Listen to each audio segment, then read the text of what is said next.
Hello there, and welcome to Midnight Geography. Tonight we'll drift into Tennessee, a place where ancient stone meets living water, where valleys hold time itself in layers of limestone and shale. Tennessee is not simply a state on a map. It is a corridor through epochs, a meeting place of continental forces that folded mountains and carved rivers long before names existed.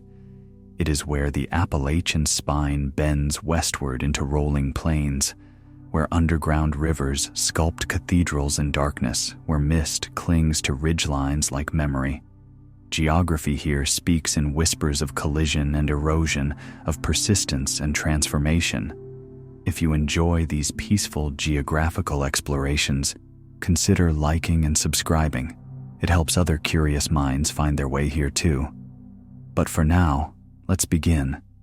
The Lost Sea rests beneath Sweetwater, Tennessee, in chambers carved from limestone over millions of patient years.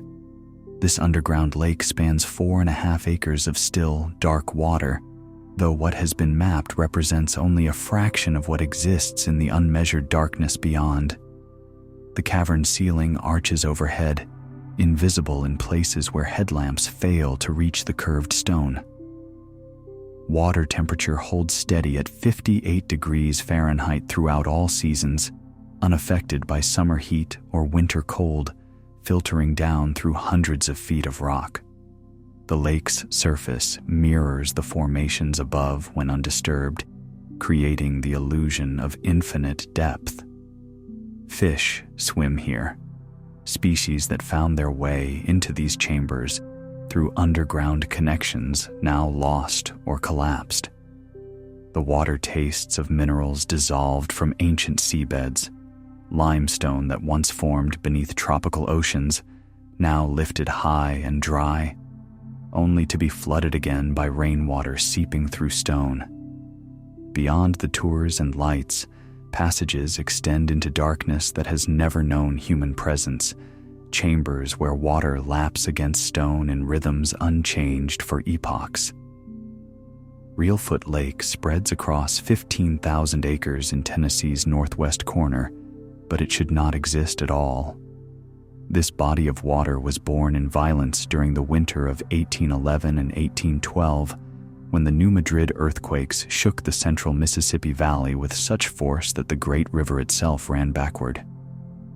Accounts from those who witnessed it describe the Mississippi reversing its ancient flow, pouring into a sunken landscape where forests had stood days before. The earth dropped, forests drowned standing, and when the shaking finally ceased, a lake remained where none had been. Even now, 2 centuries later, the bones of those drowned trees protrude from the water like monuments to that catastrophic night. Bald cypresses have since colonized the shallows, their knees rising from water stained dark with tannins. The lake remains shallow, rarely exceeding 20 feet in depth, its bed the sunken earth itself. Fish navigate between the ghost stumps of the ancient forest and the living trees of the new one. Winter brings waterfowl by the thousands, descending on water that exists only because the earth opened and swallowed a forest whole. Clingman's Dome rises to 6,643 feet along the border where Tennessee meets North Carolina, claiming the title of highest point in the Great Smoky Mountains. But elevation tells only part of the story. This peak exists perpetually shrouded in moisture, receiving over 85 inches of precipitation each year, rain in summer, snow in winter, and mist in all seasons. The air temperature drops roughly 3 degrees for every 1,000 feet of elevation gained, making the summit dramatically colder than the valleys below. Spruce and fir trees cling to these heights, species more common hundreds of miles north, surviving here in this island of northern climate surrounded by southern deciduous forest. The trees grow stunted and gnarled, shaped by wind and ice, their branches often bare on the windward side. Clouds don't simply pass over Clingman's Dome, they form here, condensing from moisture-laden air forced upward by the mountain's mass. The observation tower at the summit rises above the trees, offering views that extend 100 miles on rare, clear days, though more often visitors find themselves standing inside the cloud itself. Visibility reduced to mere feet, the world reduced to gray mist, and the drip of water from every surface. The Duck River flows 284 miles through central Tennessee, beginning as scattered springs and creeks that converge into a waterway unlike any other its size in North America. Within these waters swim over 150 distinct fish species, a diversity that exceeds rivers many times larger. The river's limestone bed creates habitat complexity. Riffles and pools, undercut banks and gravel bars, each microhabitat supporting different communities of life. Freshwater mussels cluster on the river bottom in densities that stagger biologists who study them, filtering microscopic particles from the current. The river's path meanders extravagantly, doubling back on itself, creating oxbow lakes where old channels were abandoned for new courses. In summer, water levels drop until boulders emerge like islands, yet pools between them remain deep and cool, holding fish that wait for autumn rains. The Duck River has avoided the fate of so many southeastern rivers. No major dams interrupt its flow from headwaters to mouth, allowing fish to migrate freely between spawning grounds and feeding areas. Silt and sand shift with each flood, rebuilding bars, sculpting new channels, maintaining the dynamic character that supports such extraordinary biodiversity. Cumberland Caverns sprawls beneath McMinnville, Tennessee, in a labyrinth of passages extending for miles through limestone deposited when shallow seas covered this region 350 million years ago. Within this underground realm lies Volcano Room, a chamber so vast that the United States Capitol building could fit inside with space to spare. The ceiling arches overhead some 140 feet above the floor, invisible in darkness beyond the reach of artificial lights. A waterfall cascades 60 feet down one wall, fed by rainwater percolating through hundreds of feet of stone, the water emerging cold and clear, tasting of dissolved minerals. The sound of falling water echoes through the chamber, creating acoustics that have drawn musicians to perform concerts here, where notes linger and blend in ways impossible in surface spaces. The formations continue growing, stalactites descending from above, stalagmites rising to meet them, flowstones spreading like frozen waterfalls down walls. Each cubic inch of calcite represents centuries of deposition, molecule by molecule, as mineral-laden water evaporates or releases carbon dioxide, leaving behind the calcium carbonate that builds these structures. Inside passages, pools of water perfectly mirror formations above, creating illusions of infinite depth. Norris Dam stands as the first major achievement of the Tennessee Valley Authority, completed in 1936 during the depths of economic depression. The dam transformed a river valley into a reservoir with 809 miles of shoreline, a length exceeding Florida's entire Atlantic coastline despite covering a fraction of the area. The reservoir's shoreline complexity results from flooding a dendritic drainage system, each tributary valley becoming an arm of the lake, each creek mouth a cove. Islands dot the reservoir, where ridgetops stood high enough to remain above the waterline, forested summits now surrounded by water. The dam itself rises 365 feet above bedrock, built from 2 million cubic yards of concrete. When the gates closed and the valley began to flood, families evacuated from farms and towns that had existed for generations. Buildings, roads, and cemeteries disappeared beneath rising water. Now, decades later, When drought drops the reservoir to unusual lows, foundations emerge like ghosts, reminders of the landscape that existed before the transformation. The reservoir stratifies in summer, warm surface water above, cold depths below, creating distinct thermal zones that fish navigate according to their temperature preferences. Lookout Mountain stretches 85 miles from Georgia through a corner of Tennessee and into Alabama, a ridge formed when ancient tectonic forces folded sedimentary layers into an anticline that subsequent erosion carved into the landscape we see today. The mountain's height and orientation create peculiar weather patterns. Cool air drains down slopes at night, pooling in valleys below. Warm air rises during the day, often forming clouds that cling to the summit. Temperature inversions occur frequently, trapping fog in valleys while the mountaintop basks in sunshine, or vice versa, with the summit shrouded in mist while valleys below remain clear. During certain autumn conditions, fog settles over the mountain and lingers for weeks, creating an ethereal landscape where trees emerge from white blankness, where sound dampens, where the world contracts to a few visible feet.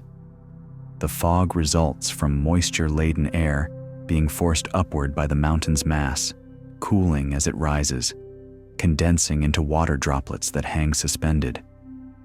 Civil War soldiers fought along these slopes, struggling through terrain where elevation meant tactical advantage, where the same ridgeline offered commanding views one day and claustrophobic fog the next. The mountain endures these moods with geological patience, unchanged in any human time frame. The Hatchie River winds 238 miles through western Tennessee, and remarkably, it flows free along its entire length. No dams interrupt its course from headwaters to confluence. This freedom grows increasingly rare in our age of controlled waterways. The Hatchie rises and falls with seasons and storms, flooding across bottomlands in spring, retreating to scattered pools during summer droughts.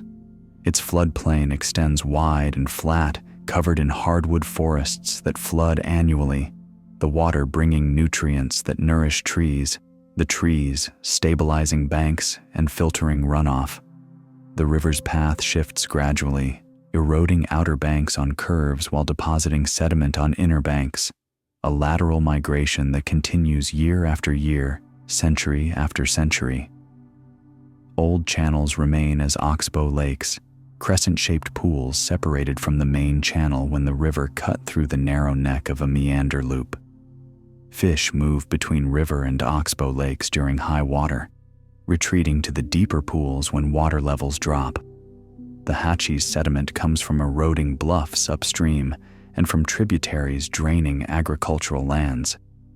During floods, the water turns brown with suspended particles, carrying the land itself downstream grain by grain, rebuilding sandbars, constructing new geography from dissolved old geography. Roan Mountain rises to elevations above 6,000 feet, where spruce fir forest should dominate, yet its summit supports over 850 acres of grassy balds, treeless meadows existing where climate and elevation favor forest. Scientists debate why these balds persist. Perhaps grazing animals maintained them, preventing tree encroachment through constant browsing. Perhaps fire, whether from lightning or human ignition, repeatedly killed woody seedlings while grasses regenerated from their roots. Perhaps soil conditions, thin, acidic, nutrient-poor, favor grasses over trees. Or perhaps multiple factors combine. Elevation creating harsh conditions, ice storms snapping tree seedlings, wind desiccating exposed saplings, while grasses, low to the ground, survive protected by their own dense growth and snow cover. Whatever the mechanism, the balds endure, offering vistas across mountain ranges, views extending dozens of miles in clear weather. In June, Catawba rhododendrons bloom across the slopes in such profusion that the mountainside appears painted purple. The flowers attract pollinators that struggle upward through thinner air to reach this elevation. Grasses wave in constant wind. Clouds form and dissipate, sometimes rising from below, enveloping the summit in mist, before clearing again to reveal the waves of mountains extending to every horizon. The Great Smoky Mountains earn their name from the haze that shrouds them, a blue-gray mist that softens ridgelines and fills valleys. This smoke is not smoke at all, but rather microscopic water droplets and organic compounds released by the dense forest itself. Trees exhale volatile organic compounds, isoprenes and terpenes, molecules that react with moisture and sunlight to create the characteristic haze. On humid summer days, the air becomes thick with it, visibility dropping until mountains fade into layers of progressively lighter blue, each range behind the last less distinct, the farthest reduced to mere suggestions against the sky. The phenomenon intensifies with temperature and humidity, peaking on hot, still summer afternoons when the forest's metabolism runs highest. These same organic compounds give the mountains their scent, the complex perfume of decomposing leaves, growing vegetation, damp earth, and countless microscopic interactions between life and air. The haze has always been present, noted by the earliest European explorers and holding significance in Cherokee tradition long before that. It serves as a visible reminder that forests breathe, that the seemingly solid landscape constantly exchanges material with the atmosphere, that what we perceive as separate, forest and air, continuously interpenetrate. Fall Creek Falls drops 256 feet into a gorge carved through layers of sandstone and shale, making it among the highest waterfalls east of the Mississippi River. The falls exist because different rock layers erode at different rates. Hard sandstone caprock resists erosion, maintaining the fall's height, while softer shale below wears away more readily, creating the plunge pool and widening the gorge. The falling water carves steadily into the rock below, a process that will eventually cause the falls to migrate upstream as the gorge deepens and extends. This process has been occurring for thousands of years, the falls slowly retreating from some downstream position we can only infer. The plunge pool at the base churns with force sufficient to move boulders, grinding rock against rock, the pool slowly deepening. Spray from the falls creates constant moisture in the surrounding gorge, supporting plant communities that thrive in the perpetual dampness, mosses, ferns, and water-loving wildflowers that bloom in midsummer when elsewhere the forest grows dry. During winter, the spray freezes into ice, formations that build outward from the cliff face, curtains and columns of ice that grow throughout cold snaps and collapse during thaws.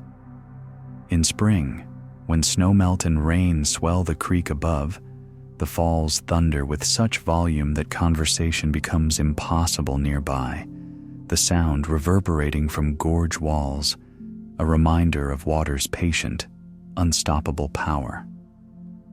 The Stones River battlefield near Murfreesboro preserves land where armies clashed during winter of 1862 and 63. But beneath this historical significance lies older drama. The battlefield sits atop karst topography, riddled with over 300 documented sinkholes within a 10-square-mile area. These depressions form when acidic rainwater dissolves limestone bedrock, creating underground voids that eventually collapse, the surface dropping suddenly into cavities below. Some sinkholes measure only a few feet across, others span hundreds of feet. During the battle, soldiers stumbled into these depressions, using them for cover from artillery fire, the landscape's geology inadvertently influencing tactics. Water that falls as rain on this landscape rarely runs across the surface to streams.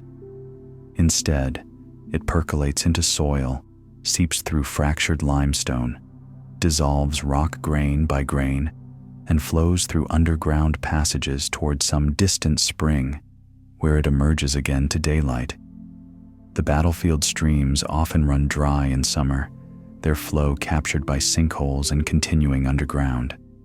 Caves honeycomb the bedrock beneath visitors' feet, some explored and mapped, others known only as water-filled passages detected by dye tracing, where colored liquid poured into a sinkhole emerges days later at a spring miles away. Burgess Falls cascades in 4 distinct tiers down 250 vertical feet, each drop revealing different geological epochs in the rock face. The uppermost falls tumble over younger limestone layers. Midway down, harder sandstone creates a more resistant ledge. The main plunge, dropping 136 feet, has cut through multiple layers, exposing the geological layer cake of sedimentary deposition. Each layer represents a different environment from Earth's deep past. Shallow seas, coastal swamps, river deltas, all compressed, lithified, and tilted by tectonic forces before erosion carved them into their present form. The gorge walls display fossils, ancient sea creatures, plant impressions, ripple marks from beaches hundreds of millions of years old. Water flows year-round, fed by a watershed that captures rainfall and releases it gradually through springs and seeps. During drought, the falls diminish to thin veils of water, sliding down rock faces darkened by moisture. During floods, the falls roar with chocolate-colored water loaded with sediment, the sound audible for half a mile. Mist rises from the base during heavy flow, catching light to create rainbows that appear and vanish as viewing angle and sun position shift. The gorge continues deepening, imperceptibly slow in human terms, measurable only across geological ages.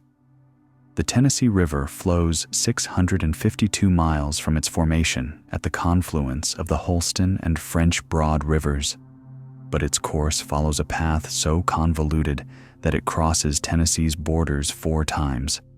It enters from Virginia, meanders westward through Tennessee, dips south into Alabama, curves back north into Tennessee, and finally exits northwest into Kentucky.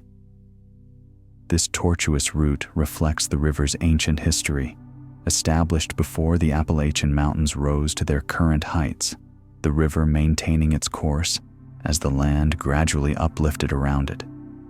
The river's gradient, vertical drop per horizontal distance, remains gentle, the water flowing without urgency through wide valleys.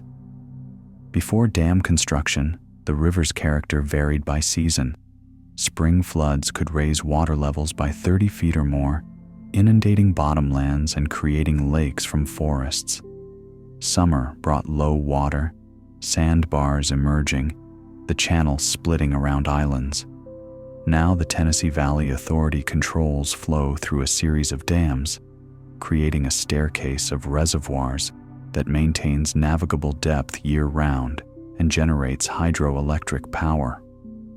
The transformation from wild river to managed waterway occurred primarily during the 1930s, fundamentally altering ecology and human relationship with the river within a single generation. Frozen Head State Park takes its name from the mountain, whose summit often wears a cap of ice and snow, while valleys below remain bare, a consequence of elevation creating temperature differences sufficient for precipitation to fall as snow above, while remaining rain below. The park encompasses portions of the Cumberland Plateau, where elevation creates microclimates supporting plant species typically found 500 miles farther north. Northern hardwoods, yellow birch, beech, buckeye, thrive on these protected slopes, sharing space with southern species like tulip poplar and sourwood. The mixing creates unusual biodiversity, northern and southern species coexisting in ranges that overlap here but remain separated elsewhere. Rhododendron thickets grow so dense in sheltered coves that penetrating them requires crawling, the woody stems forming impenetrable tangles. These laurel hells provide refuge for wildlife, but challenge hikers who venture off trail. Springs emerge cold and clear from forested slopes, water that fell as rain weeks or months earlier, filtered through soil and rock, emerging purified and mineralized. The mountain's north-facing slopes remain significantly cooler and moister than south-facing aspects, creating distinct plant communities separated by mere hundreds of feet, but differing as if hundreds of miles apart. Old-growth forest persists in protected areas, hemlocks rising straight and tall, some predating European settlement by centuries. The Ocoee River descends 250 feet over just 5 miles through its middle section, creating Class III and IV rapids that challenged Olympic whitewater athletes during the 1996 Summer Games. The gradient results from the river crossing resistant rock formations that erode slowly, maintaining steep descent. Boulders the size of houses crowd the channel, remnants of ancient rockfalls or resistant cores of bedrock exposed by erosion. Water accelerates between these obstacles, forming standing waves, hydraulics, and turbulent features that shift with water level. During high flow, waves reach heights exceeding 6 feet, breaking like ocean surf. During low water, routes through the boulder garden become technical pick-your-line challenges where error means grinding over submerged rocks. The river's hydrology is entirely artificial now, controlled by releases from upstream reservoirs operated for power generation. On weekends during rafting season, gates open and the river surges to runnable levels. On weekdays, flow often drops to a trickle, boulders emerging dripping, the channel transformed into a near-dry rockscape. This on-off cycling creates unusual ecology, species that tolerate dramatic flow variation, fish that retreat to deep pools during low flow and venture into rapids during high water, plants that survive periodic inundation and desiccation. Chickamauga Lake extends 59 miles along the Tennessee River, but maintains relatively narrow width, creating what geographers call a riverine reservoir, more elongate river than sprawling lake. The dam that created it impounds water but doesn't eliminate current entirely. 40 miles upstream from the dam, river current remains detectable, especially during high flow periods when reservoir releases combine with tributary inflow. This persistent current differentiates Chickamauga from more lake-like reservoirs where water remains nearly still. The current transports sediment, prevents complete thermal stratification, and allows some river-adapted fish species to persist. The lake's creation in 1940 transformed a river valley, flooding farms and forests, creating new shoreline habitat where terrestrial and aquatic ecosystems meet. Submerged trees provided structure for aquatic life initially, though most have decomposed now, 8 decades later. The reservoir's ecology continues evolving, finding new equilibrium between river and lake, between controlled and wild. Water levels fluctuate with dam operations, shoreline alternately submerged and exposed, creating challenging conditions for plants and animals attempting to colonize the boundary zone. Some species thrive in this environment. Others struggle with the unpredictability. The Cedar Glades near Nashville present an ecological paradox, desert-like conditions existing mere miles from humid hardwood forests. Exposed limestone bedrock creates these glades, rock that weathers into thin, alkaline soils that dry completely during rainless periods. Summer temperatures at ground level can exceed 120 degrees Fahrenheit, the pale limestone reflecting and radiating heat. Shallow soil means limited water storage. When rain ceases, conditions become arid rapidly. Yet winter and spring bring rain sufficient to fill shallow depressions, creating vernal pools that support aquatic invertebrates before evaporating completely by summer.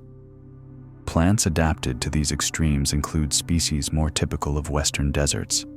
Prickly pear cactus thrives here, thousands of miles from its primary range. Other glade specialists include native wildflowers that bloom briefly in spring before summer heat arrives, completing their entire above-ground life cycle in weeks, then persisting as underground structures through the harsh summer and cold winter. The glades remain naturally open despite surrounding forest because trees cannot establish in such thin, dry soil. Cedars grow at glade margins, where soil deepens slightly, giving the ecosystem its name, but the glade centers remain persistently open. Miniature prairies surrounded by forest, refuges for species that require full sun and can tolerate extreme conditions. Radnor Lake rests in a natural basin near Nashville, formed by ancient geological folding that created a depression with no natural outlet.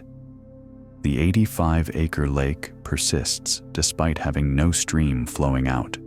Water leaves only through evaporation from the surface and underground seepage through surrounding rock. This unusual hydrology creates a self-contained ecosystem. Rainfall replenishes water lost to evaporation, the lake level rising during wet years and dropping during droughts. Without an outlet stream, sediment washes in but doesn't wash out, slowly accumulating on the lake bottom, the basin gradually filling over geological time. Eventually, given enough millennia, the lake will become a wetland, then a meadow, then forest, unless some change, climate shift, geological activity, alters the trajectory. For now, it persists as lake, its waters relatively still, hosting fish populations descended from initial colonizers that somehow reached this isolated water body. Aquatic plants grow in shallows, their coverage expanding during droughts when lower water levels expose more of the gently sloping basin. The surrounding hills rise several hundred feet above the lake surface, their forests draining into the basin. Every raindrop that falls on those slopes eventually finding its way to the lake or underground through the karst limestone that underlies the entire landscape. The Appalachian Trail crosses Tennessee for 71.7 miles along the North Carolina border, following ridgelines that average over 5,000 feet elevation. This route represents the trail's highest sustained elevation outside of New Hampshire's White Mountains and is among the most challenging sections of the entire 2,000-plus mile path from Georgia to Maine.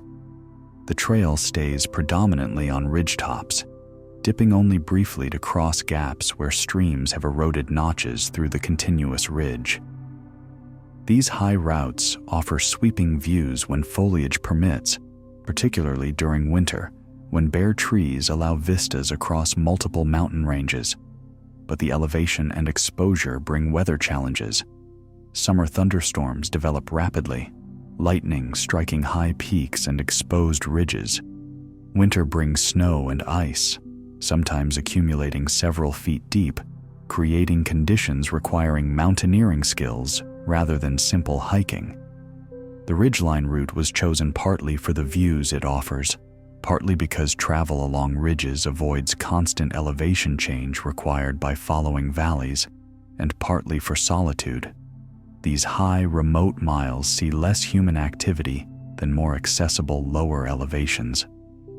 The trail crosses Clingman's Dome, passes near Charlie's Bunyan, traverses sections where southern Appalachian spruce fir forest clings to existence, its range contracted by climate warming.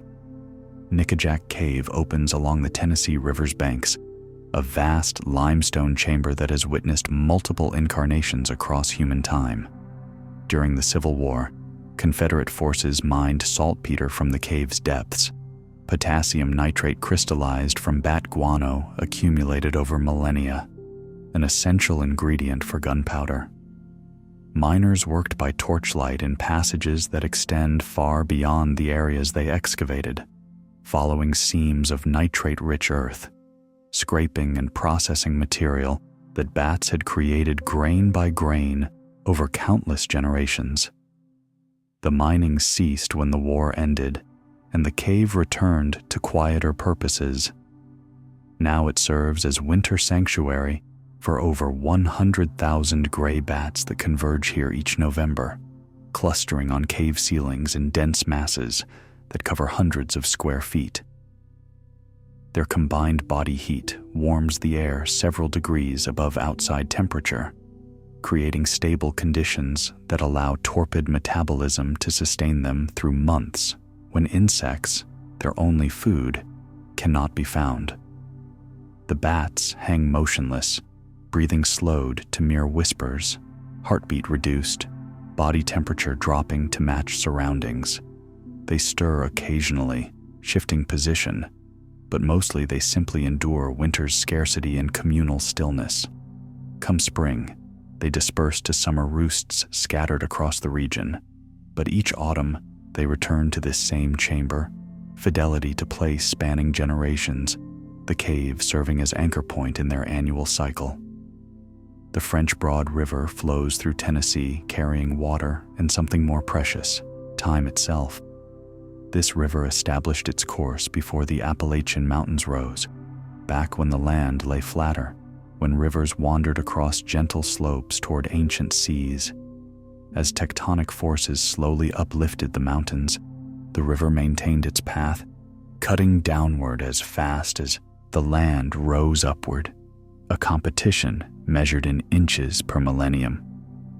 The result is a river antedating the mountains it flows through, older than the landscape itself. Its course seems illogical now, flowing north through mountains when direct routes to the sea lie south. But the path makes sense when understood as older than the obstacles it navigates. The river's age becomes visible in its valley, deeply incised through multiple rock layers, cutting a gorge that exposes geological time in its walls. Different rock types appear as horizontal bands: limestone, shale, sandstone, each representing a different depositional environment from hundreds of millions of years ago.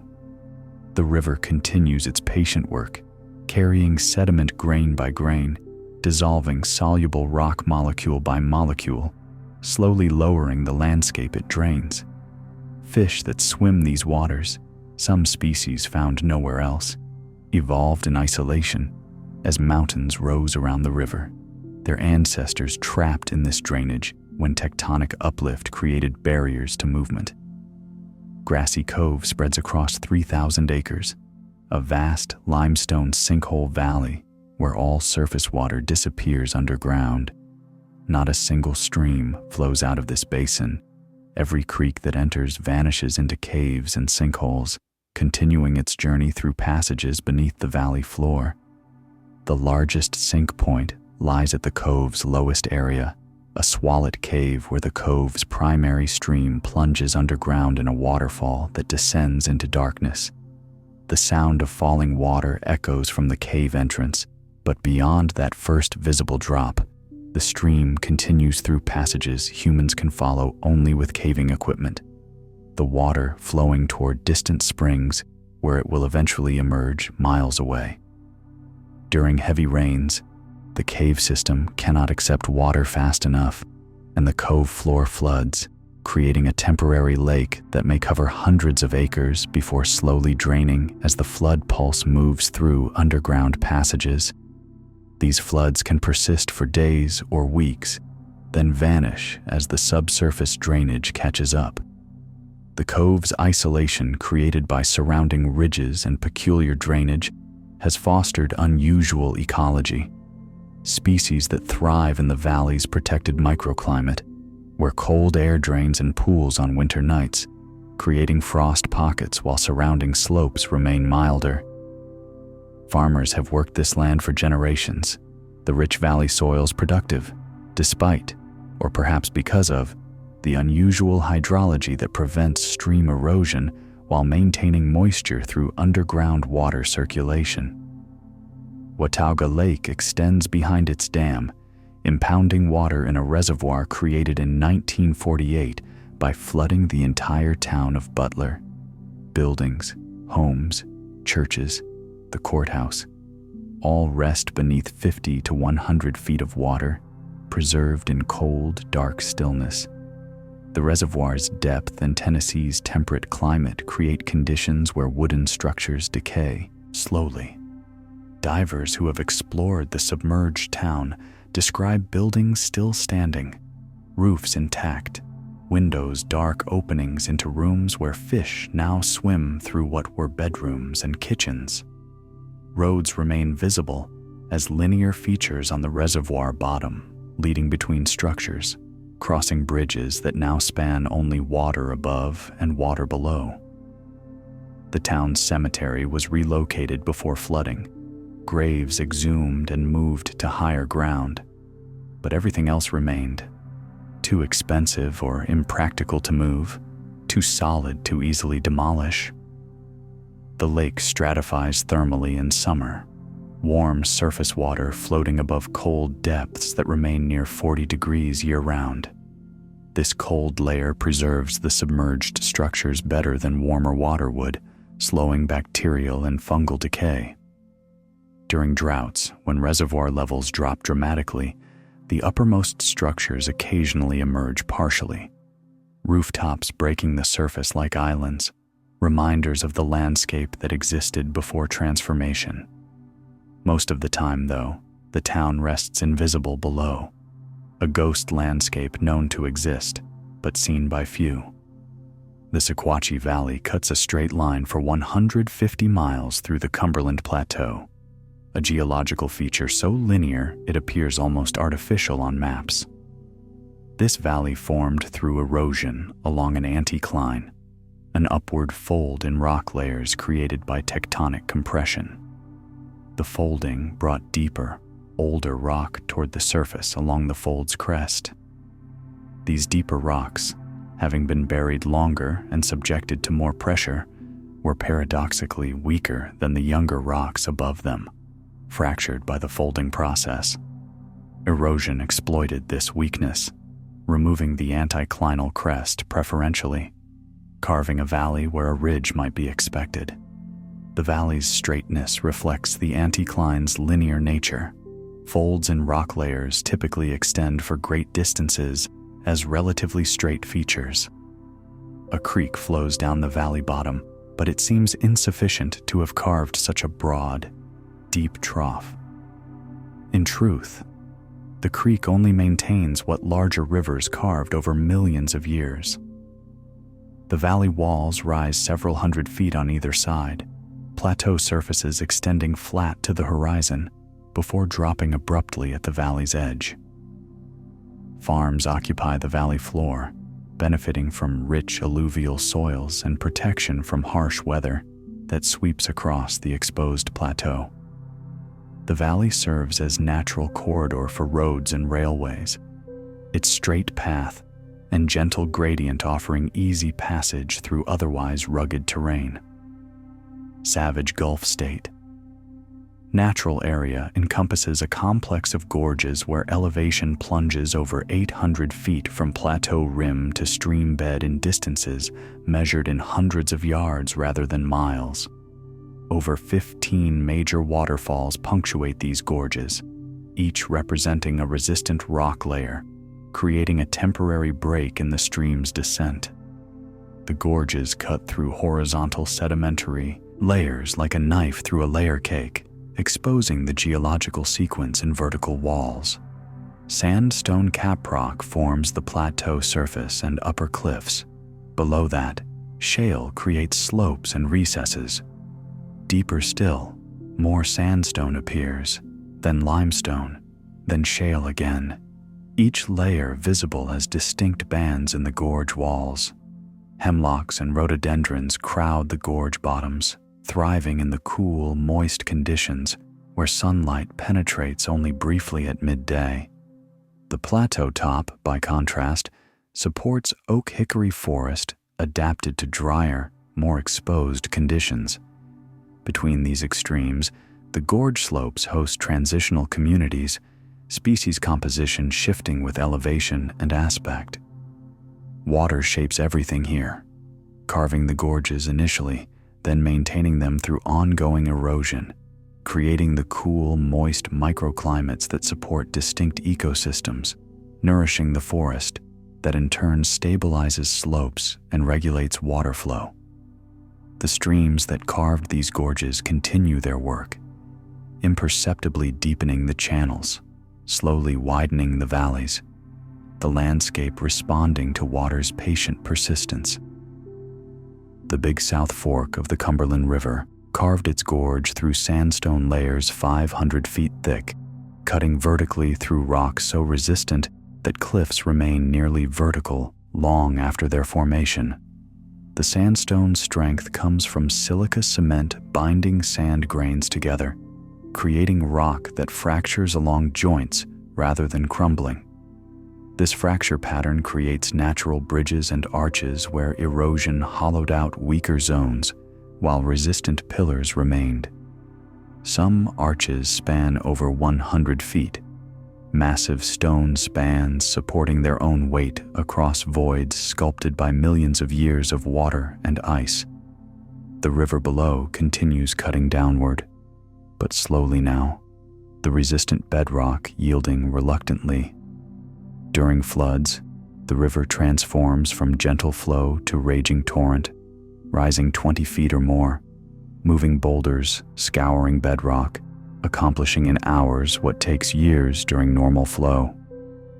Then the water subsides, and the river returns to its patient work, dissolving minerals grain by grain, exploiting fractures, freezing in cracks during winter, and prying them slightly wider.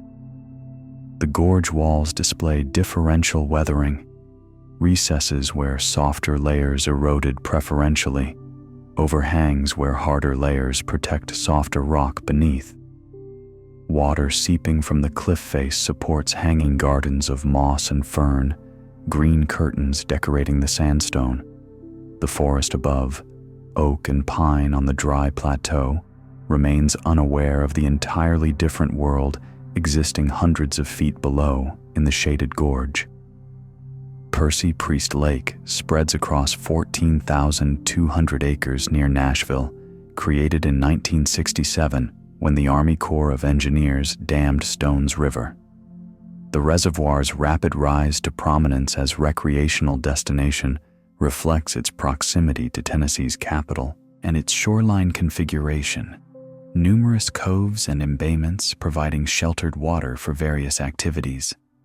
The lake fills what was agricultural valley, flooding farmland and forest, creating a water body where none existed in human memory prior to the dam.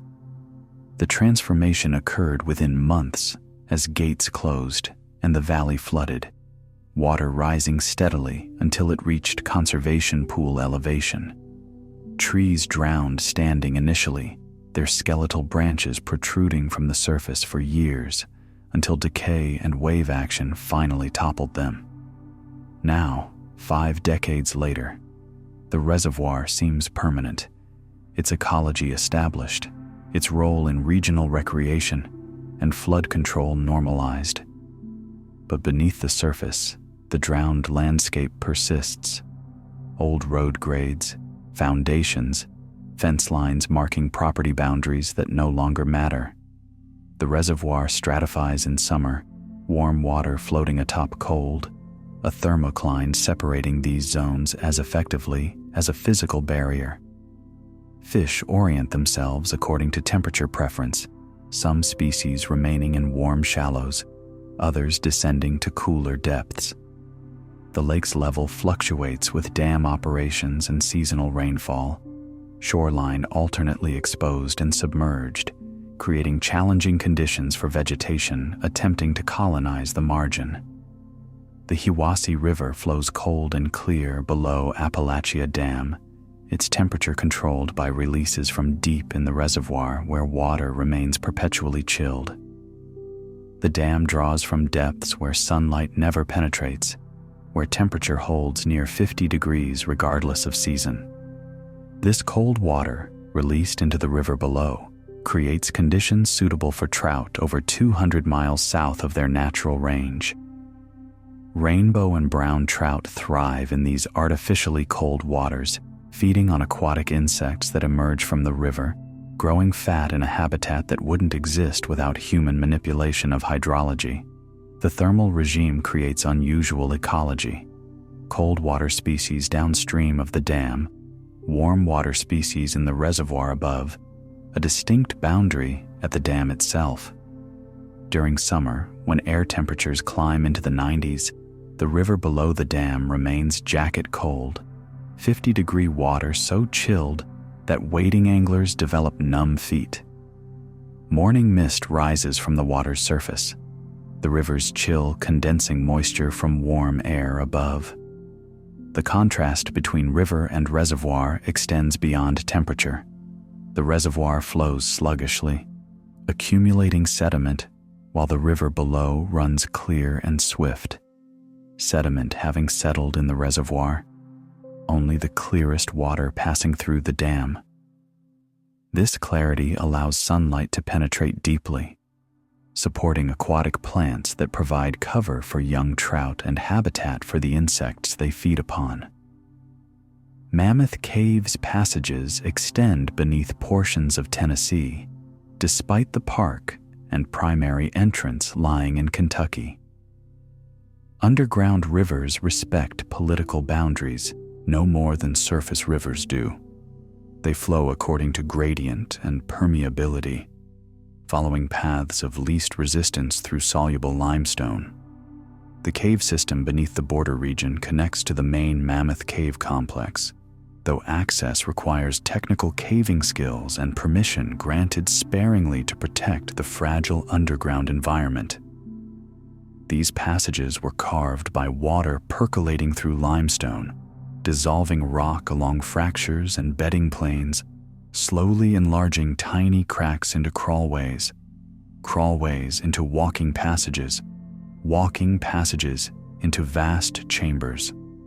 The process continues wherever water contacts limestone, the cave system still growing, still evolving, imperceptibly slow but ceaseless.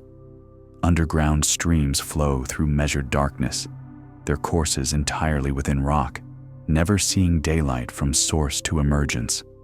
Fish swim in some passages, blind cavefish, eyeless and colorless, evolved to navigate absolute darkness using lateral line sensors that detect water movement. Crickets and other invertebrates provide food for these fish, entering the cave from surface and becoming trapped, their presence supporting entire ecosystems that receive no direct solar energy. The Mississippi River touches Tennessee for only 200 miles along the western border, yet this interface defines the state's lowest elevations, approximately 178 feet above sea level, where the river exits Tennessee into Arkansas. The river here flows through broad floodplain, its channel confined by levees built to prevent the devastating floods that once regularly inundated bottomlands. Before levee construction, spring floods could raise water levels 30 to 40 feet, spreading the river miles wide, creating temporary lakes that persisted for weeks before slowly draining. These floods deposited sediment, the river's gift to the land. Nutrients and minerals eroded from upstream, carried in suspension, then dropped when floodwaters slowed.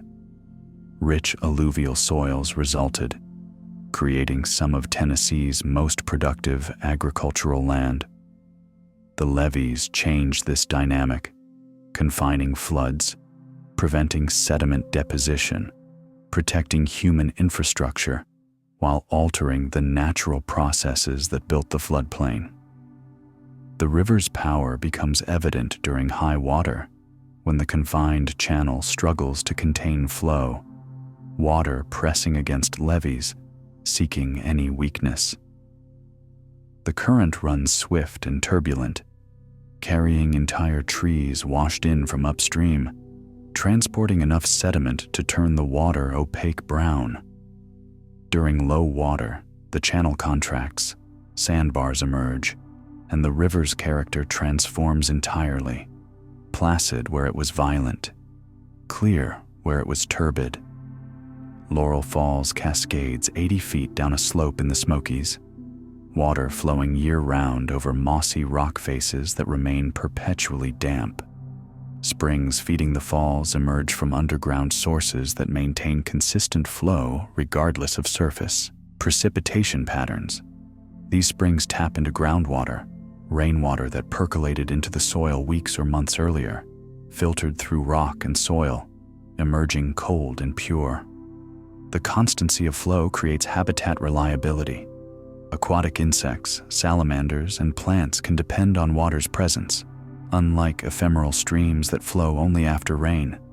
The falls split into multiple braids in places, water finding different paths down the rocky face, converging and diverging around obstacles. Mist generated by falling water keeps nearby vegetation lush. Mosses coat every surface, ferns droop from crevices, liverworts carpet the wettest areas. The sound of falling water persists year-round, a constant acoustic feature audible from the trail that leads to viewing areas. During winter, when temperatures drop below freezing, the falls develop ice formations, curtains and columns building outward from the cliff face, growing during cold snaps, partially melting during warm spells, creating sculptures that change daily. The ice never completely halts the flow. Water continues moving beneath and through the frozen layers, the falls persisting through the coldest winters.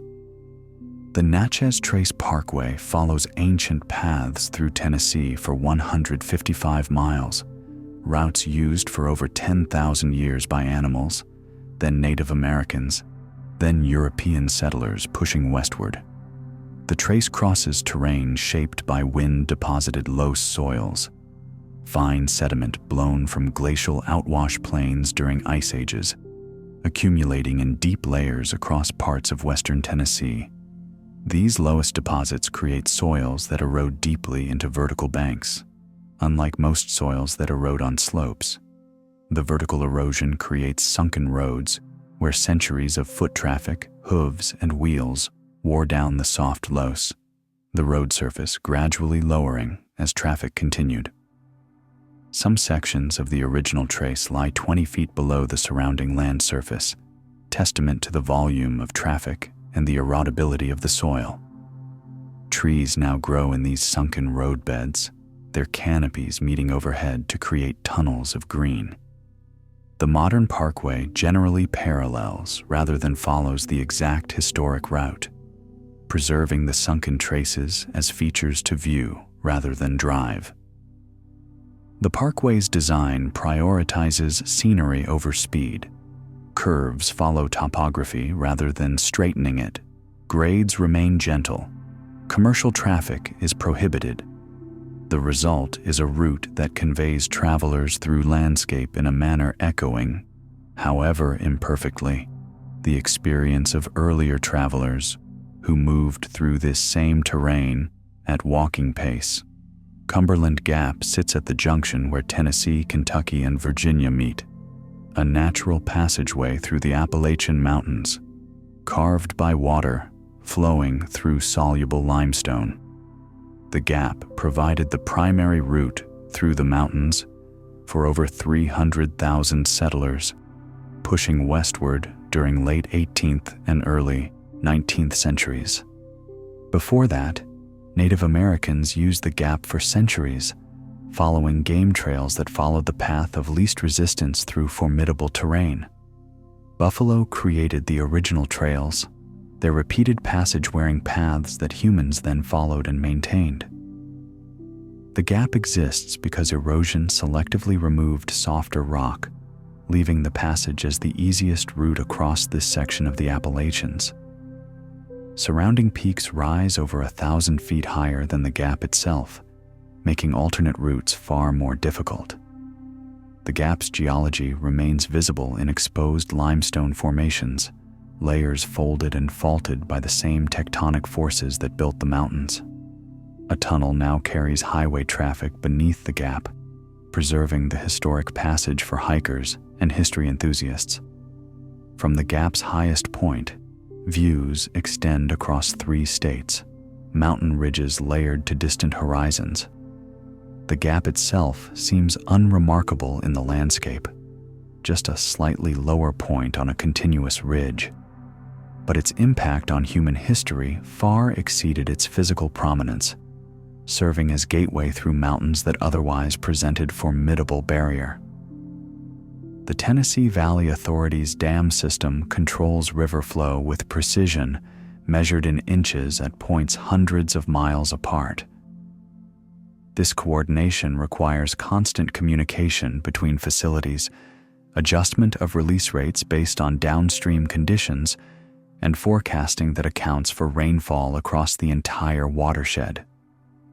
Water released from one dam becomes inflow to the reservoir below, creating a cascade of connected reservoirs where operations at one facility ripple through the entire system. During flood events, dam operators coordinate releases to prevent overwhelming downstream capacity while drawing down reservoirs to capture incoming flood pulse. The system can reduce flood peaks significantly, though at the cost of eliminating the natural flood variability that shaped riverine ecosystems before dam construction. The biological cost of this control manifests in disrupted fish migration, altered temperature regimes, and loss of floodplain connectivity. The human benefits include navigation, power generation, and flood reduction. These competing values, ecological integrity versus human utility, remain unresolved, the dams representing permanent commitment to a particular vision of how rivers should function. The reservoirs age gradually, accumulating sediment that will eventually, over centuries or millennia, fill them completely unless removed, returning the river valleys to their pre-dam state, though perhaps with different channels and altered landscapes reflecting their time spent beneath water. The Caney Fork River emerges full-born from beneath the Cumberland Plateau, its source not a gradual accumulation of headwater streams, but rather the convergence of countless underground passages. Water falls as rain across the plateau surface, percolates into soil, seeps through fractured rock, follows underground routes through cave systems, and finally gathers in subsurface channels that flow toward the plateau edge. At Center Hill Dam, these underground waters emerge, combining into the substantial flow of the Caney Fork.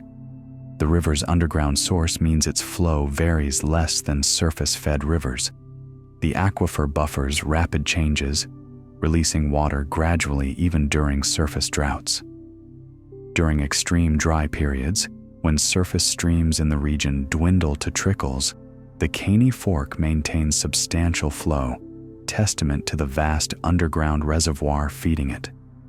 The water emerges cold and clear, having been filtered through countless pores and passages in limestone bedrock.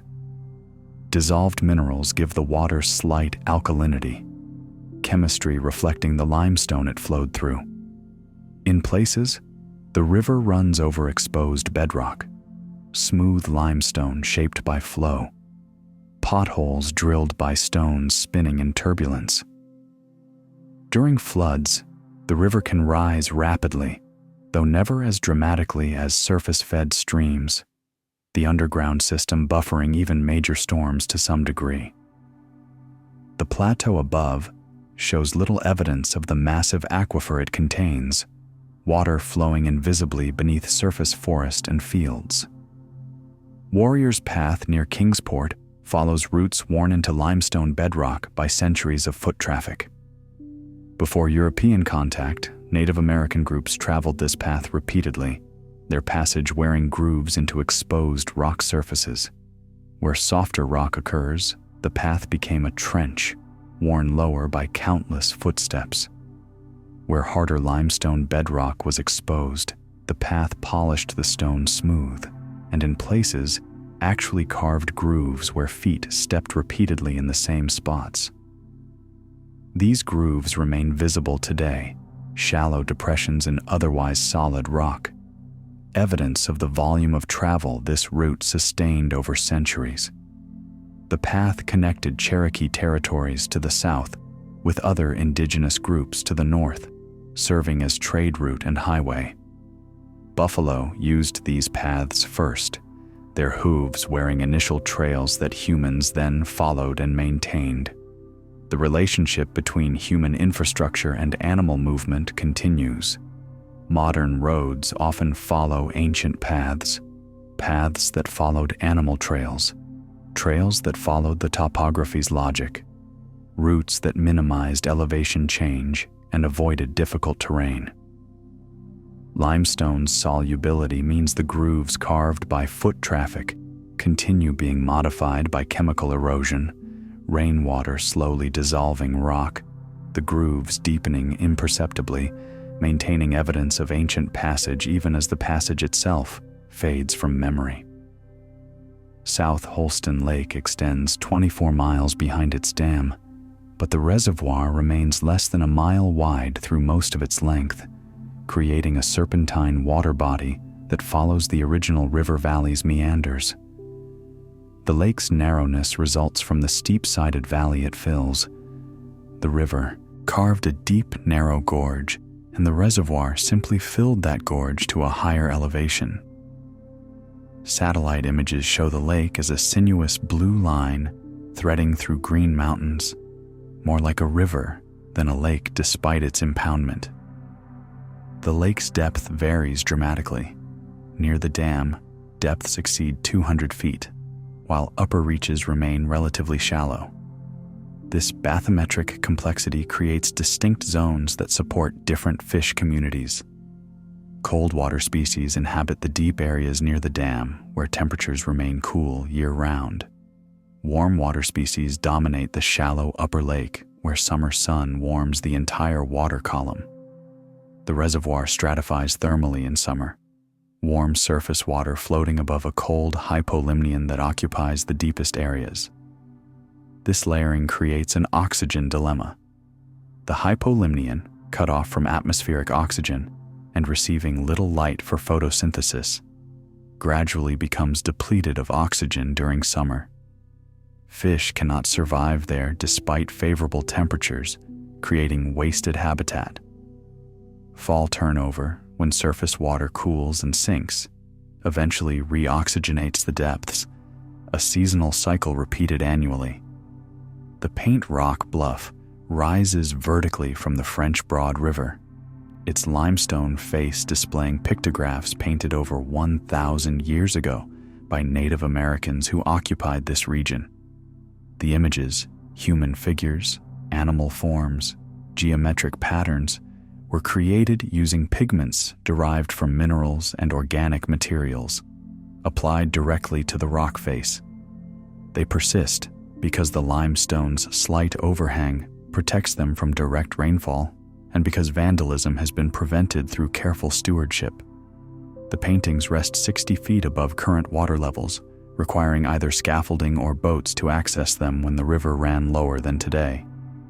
Their height above the water may have been intentional, placing the images in a liminal zone between earth and sky, or may simply reflect the rock face's accessible features at that elevation. The pictograph's meaning remains partially mysterious.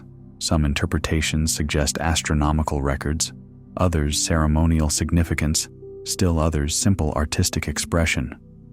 What remains clear is the intention to create something lasting, images placed where the river would not reach them, where they would persist across generations as communication or record or art. The bluff continues to erode slowly, the same processes that shaped it now threatening the images it bears, limestone dissolving grain by grain, the pictograph's substrate gradually disappearing even as protective measures attempt to preserve what remains. Cedars of Lebanon State Park protects 900 acres of limestone cedar glades where soil depths average less than 6 inches and summer temperatures at ground level can exceed 120 degrees Fahrenheit. The exposed limestone bedrock heats under relentless sun, radiating warmth that creates desert-like conditions despite Tennessee's generally humid climate. Shallow depressions in the rock fill with soil weathered from the limestone itself, alkaline, nutrient-poor substrate that dries completely between rains. Only specialized plants survive here, species with deep taproots that penetrate rock fissures seeking moisture, succulents that store water in fleshy tissues, annuals that complete their entire life cycle during brief wet periods. The glades remain naturally open, treeless expanses surrounded by forest, because eastern red cedars, the trees that give the area its name, can establish only at the margins where soil deepens slightly. In spring, the glades transform briefly into wildflower gardens, rare endemic species blooming in profusion before summer heat arrives. By July, the glades appear barren, vegetation reduced to drought-tolerant survivors, the ground too hot to touch barefoot. Yet life persists. Insects, lizards, small mammals all adapted to extremes, finding shelter in rock crevices, emerging during cooler morning and evening hours. Rain, when it comes, pools temporarily in shallow basins before evaporating or percolating through fractured bedrock. The cycle continues, season after season. These islands of desert conditions maintaining themselves within humid eastern forest through geology's quiet insistence. The Clinch River flows through southwestern Virginia and eastern Tennessee, supporting 46 species of freshwater mussels, the highest diversity of any river system its size anywhere in the world. These mollusks anchor themselves to the river bottom, filtering microscopic particles from the current, their siphons drawing water through their bodies continuously. Each mussel filters gallons of water daily, extracting algae, bacteria, and organic particles for nutrition while cleaning the water. The river's extraordinary mussel diversity reflects multiple factors: clean water flowing over varied substrate types, stable flow patterns before modern alterations, and geographic isolation that allowed species to evolve in place. Many Clinch River mussel species exist nowhere else on Earth, their entire global population confined to this single river system. Their complex life cycles require fish hosts, mussel larvae attached to fish gills, develop there for weeks, then drop off to settle on the river bottom. Each mussel species evolved with specific fish hosts, creating intricate ecological dependencies. When fish populations decline or disappear, their associated mussels cannot reproduce. Siltation threatens mussels by smothering them or clogging their filtering systems. Pollution poisons them directly. Despite these threats, the Clinch maintains its mussel assemblage. Though many species now exist in reduced numbers, their beds contracted to refugia, where conditions remain suitable. Conservation efforts work to maintain what remains, protecting a diversity achieved over millions of years, but vulnerable to destruction in mere decades. Bowater Pocket Wilderness contains virgin hemlock forests on north-facing slopes, where some trees predate European settlement by several centuries. These hemlocks rise straight and tall, their trunks reaching 4 feet in diameter, their crowns interlocking overhead to create perpetual shade. The forest floor lies deep in accumulated needles, acidic and nearly bare of understory vegetation. Sunlight penetrates only in shifting patches, where occasional gaps in the canopy allow light through. The hemlock's longevity reflects both their shade tolerance. They can survive for decades as suppressed saplings waiting for canopy openings, and the stable conditions of protected north-facing slopes, where fires historically burned less frequently than on drier south-facing aspects.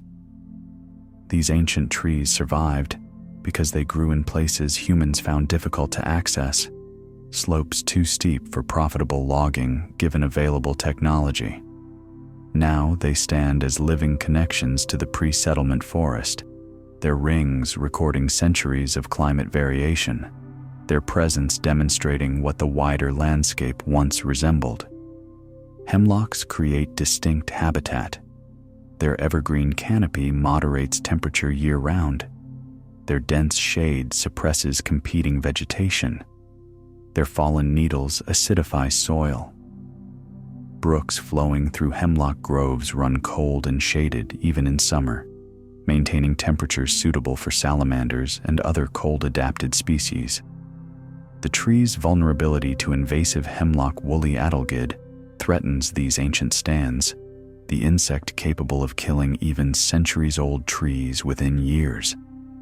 The Cumberland Plateau's western escarpment rises over 1,000 feet in less than 2 miles in some locations, creating cliff lines visible for dozens of miles across the valleys below. This dramatic topography results from differential erosion. The plateau's resistant sandstone caprock erodes far more slowly than the softer shales and limestones beneath it, creating a retreating escarpment where the hard layer breaks off along vertical fractures while softer rock below weathers back more rapidly. The result is cliffs, often hundreds of feet high, that mark the plateau's edge. From valley floors, the escarpment appears as a wall, a definitive boundary between lowland and highland. From the plateau top, the land extends flat or gently rolling to the horizon, offering no hint of the dramatic drop nearby until you reach the edge. The escarpment's orientation and height create weather effects. Clouds moving across the region often pile up against the plateau edge, forced upward, cooling, condensing moisture into fog or rain. The escarpment intercepts prevailing winds, creating updrafts that birds of prey ride effortlessly, hunting from height. Waterfalls cascade over the escarpment, where streams flowing across the plateau surface reach the edge and plunge over vertical faces. Some falls flow year-round, fed by springs, emerging at the contact between permeable sandstone above and impermeable shale below. Others flow only after rain, disappearing during dry periods. The escarpment continues retreating slowly, each rockfall and each storm moving it infinitesimally westward, the plateau shrinking as valleys expand. Burgess Falls Lake spreads behind a dam on Falling Water River, fed by springs so cold that thermal stratification creates distinct temperature zones differing by 20 degrees within the same water body. The coldest water settles in the deepest areas near the dam, where temperatures may hover in the low 50s even during summer when surface waters reach the 70s. This stratification creates a physical barrier, the thermocline, where temperature changes rapidly across a depth of just a few feet. Fish orient themselves according to temperature preference and oxygen availability.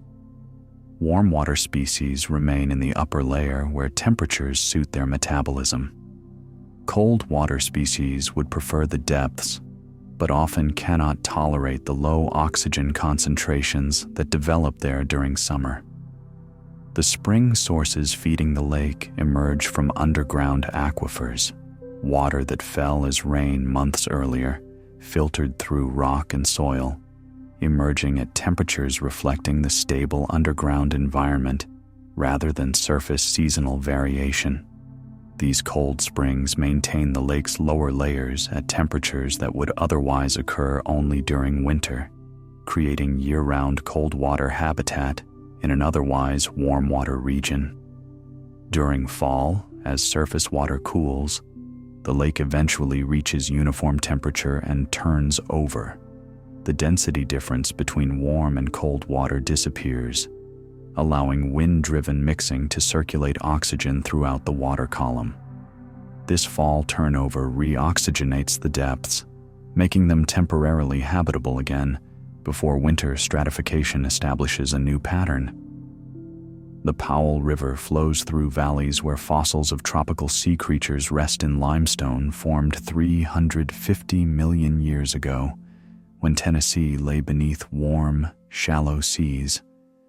The limestone bedrock that forms the river's channel and valley walls originated as accumulations of shell fragments, coral, and lime mud deposited on ancient ocean floors.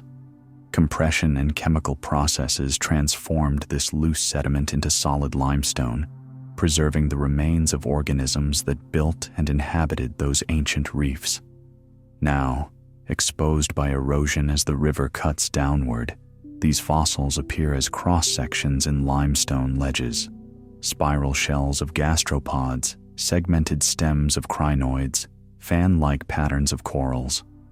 The fossils demonstrate how profoundly landscapes transform over geological time. The ocean floor became dry land, was uplifted into mountains, and now erodes back toward sea level as rivers carry it away grain by grain. The river's course seems arbitrary until understood as following paths of least resistance through fractured and dissolved limestone, seeking zones where rock yields more readily to erosion. Caves develop along these same weakness zones, creating underground drainage that sometimes captures surface streams. The Powell River's valley widens, where softer rock allowed more rapid erosion, narrows where harder layers resisted. The river continues its patient work, dissolving limestone, carrying sediment downstream, slowly lowering the landscape, eventually reducing even mountains to plains given sufficient time. Virgin Falls emerges from a cave opening, cascades 110 feet down a cliff face, and disappears into another cave below, a stream that never experiences extended daylight. The falls exist in a twilight zone, the stream's brief exposure to sun and air bracketed by darkness before and after. Water flowing through the upper cave system reaches the edge of a limestone cliff where the cave ceiling collapsed, creating the opening from which the falls emerge. The stream plunges over this vertical drop, falling through air and mist, then enters the lower cave system, where it continues flowing underground toward some distant spring where it will eventually emerge permanently. The fall's isolation from surface drainage means the water quality reflects only the limestone aquifer. It flows through, clear, cold, slightly alkaline, consistent in temperature and chemistry.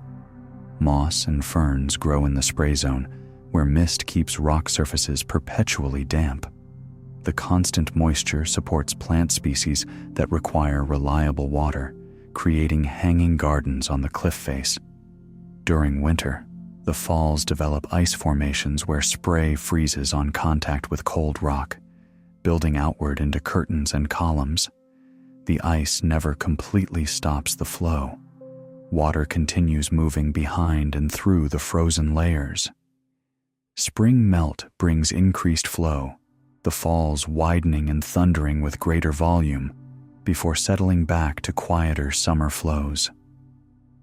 Dale Hollow Lake straddles the Tennessee-Kentucky border with water so clear that visibility often exceeds 30 feet, a rarity for southeastern reservoirs that typically run turbid with suspended sediment.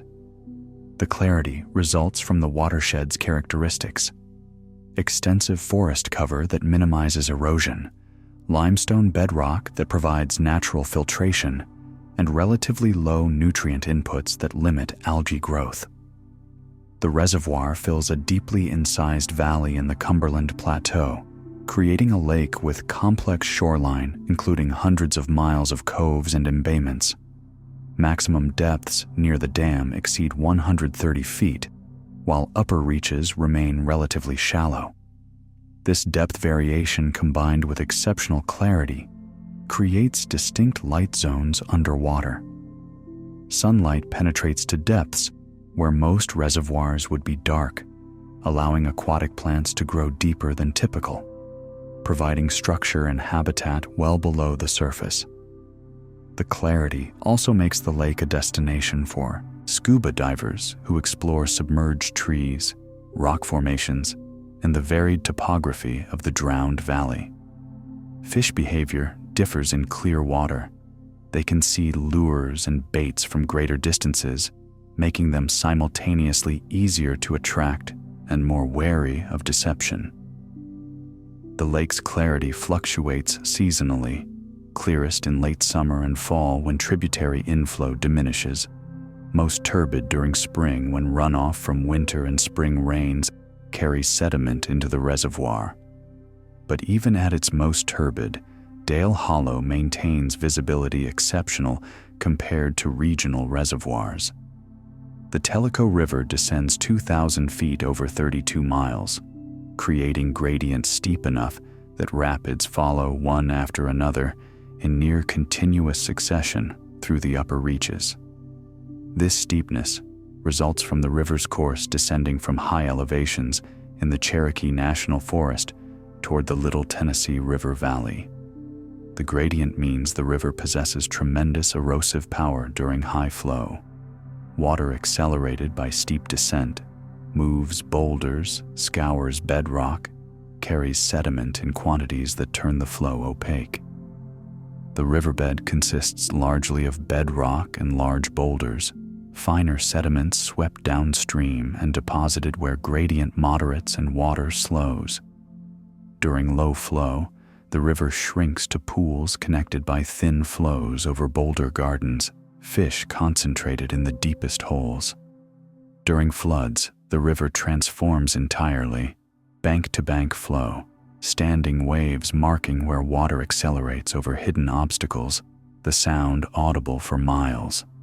The gradient creates cascading pools and plunges rather than single large waterfalls, the elevation change distributed across the river's length rather than concentrated in dramatic drops.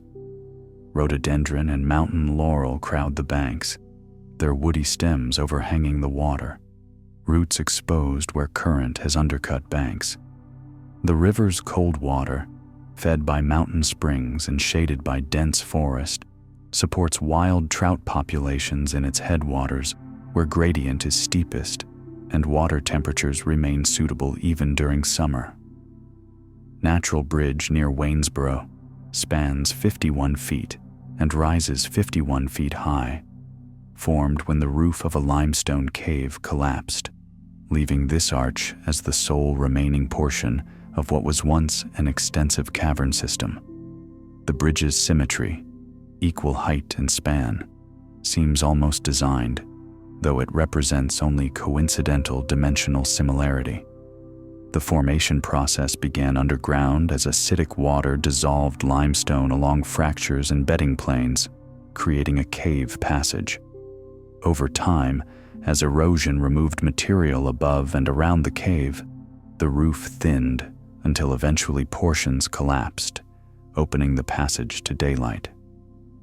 The natural bridge persisted because this section of roof was thick enough and strong enough to support its own weight across the span.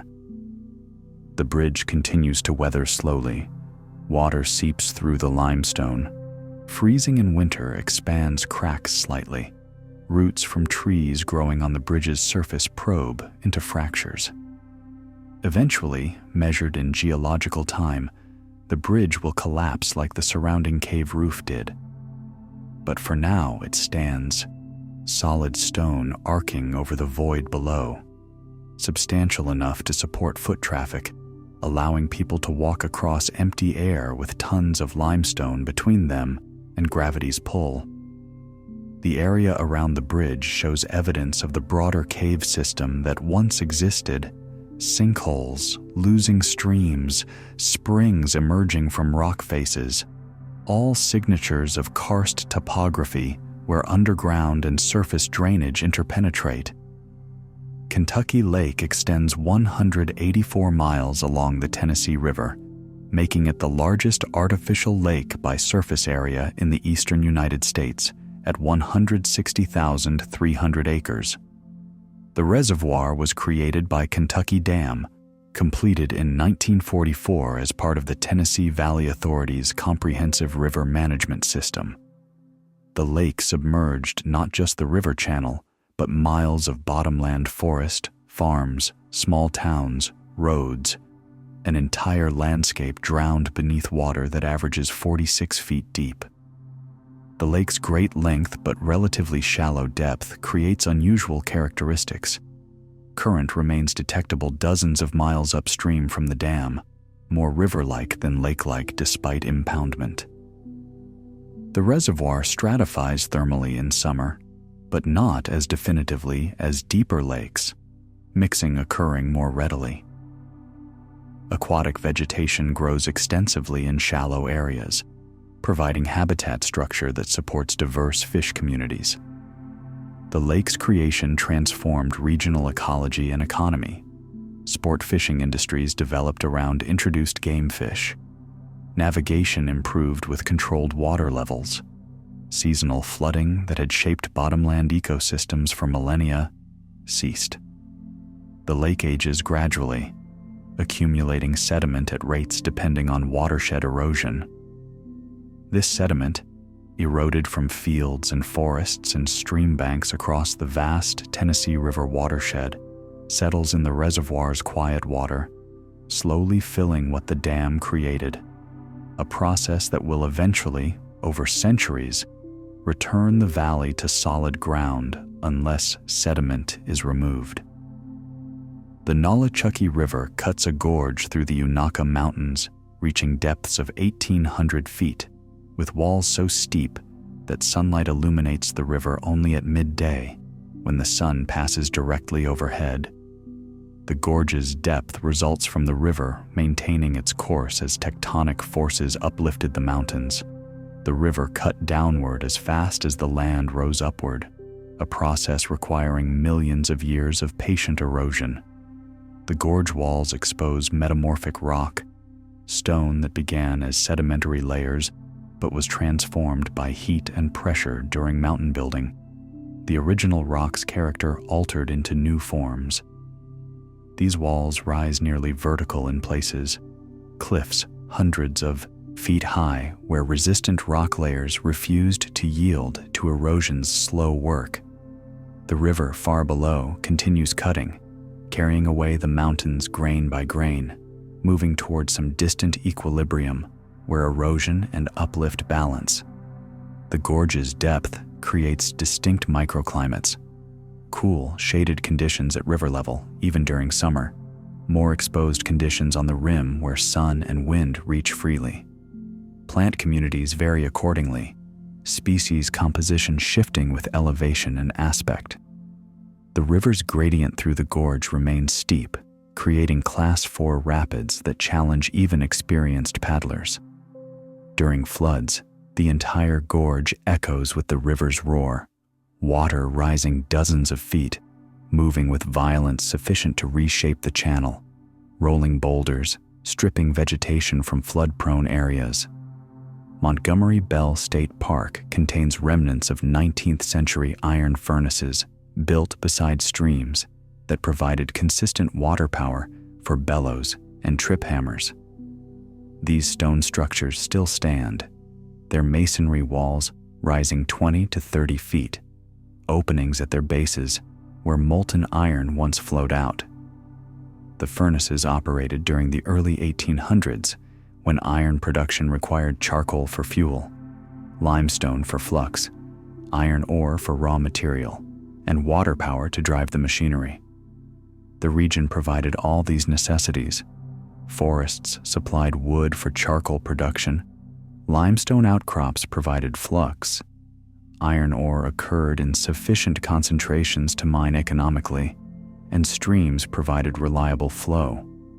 The furnaces ran continuously during operating seasons, fed constantly with raw materials, producing several tons of iron daily.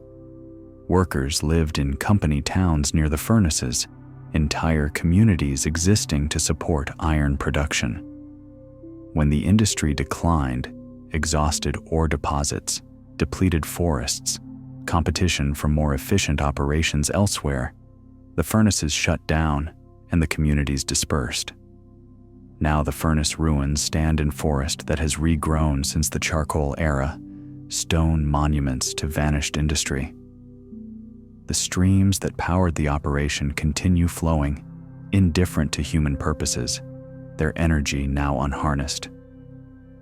The furnace locations remain evident from the stone structures themselves and from the scattered artifacts, slag heaps, foundation remnants, fragments of the industrial infrastructure that briefly transformed this landscape before fading back to forest. Watts Bar Lake covers 39,090 acres, but averages only 35 feet deep due to filling a broad, relatively flat valley rather than a deeply incised gorge.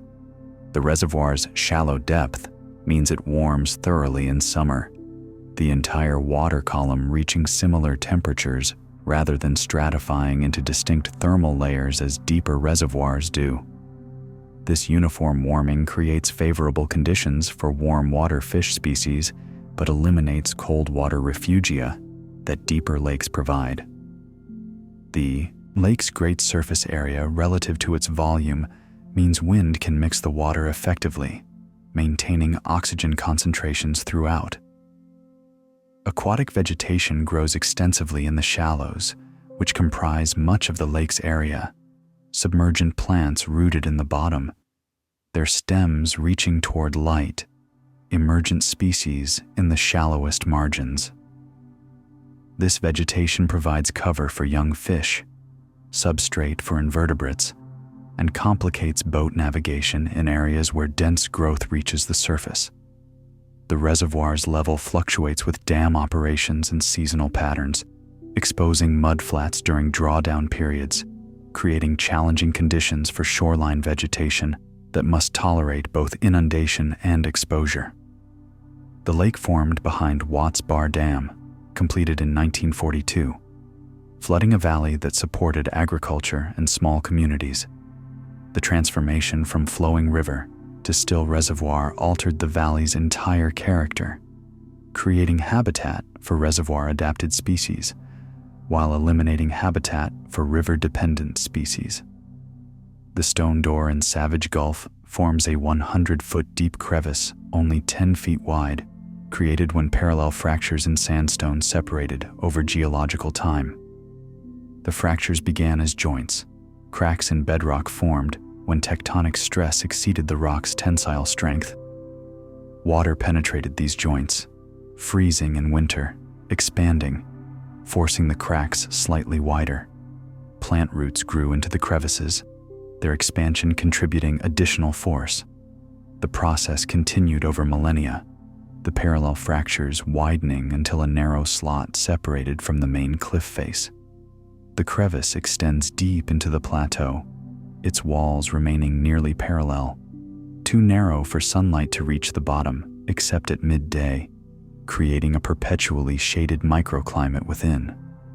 Ferns and mosses coat the walls where moisture collects, species adapted to deep shade and constant dampness.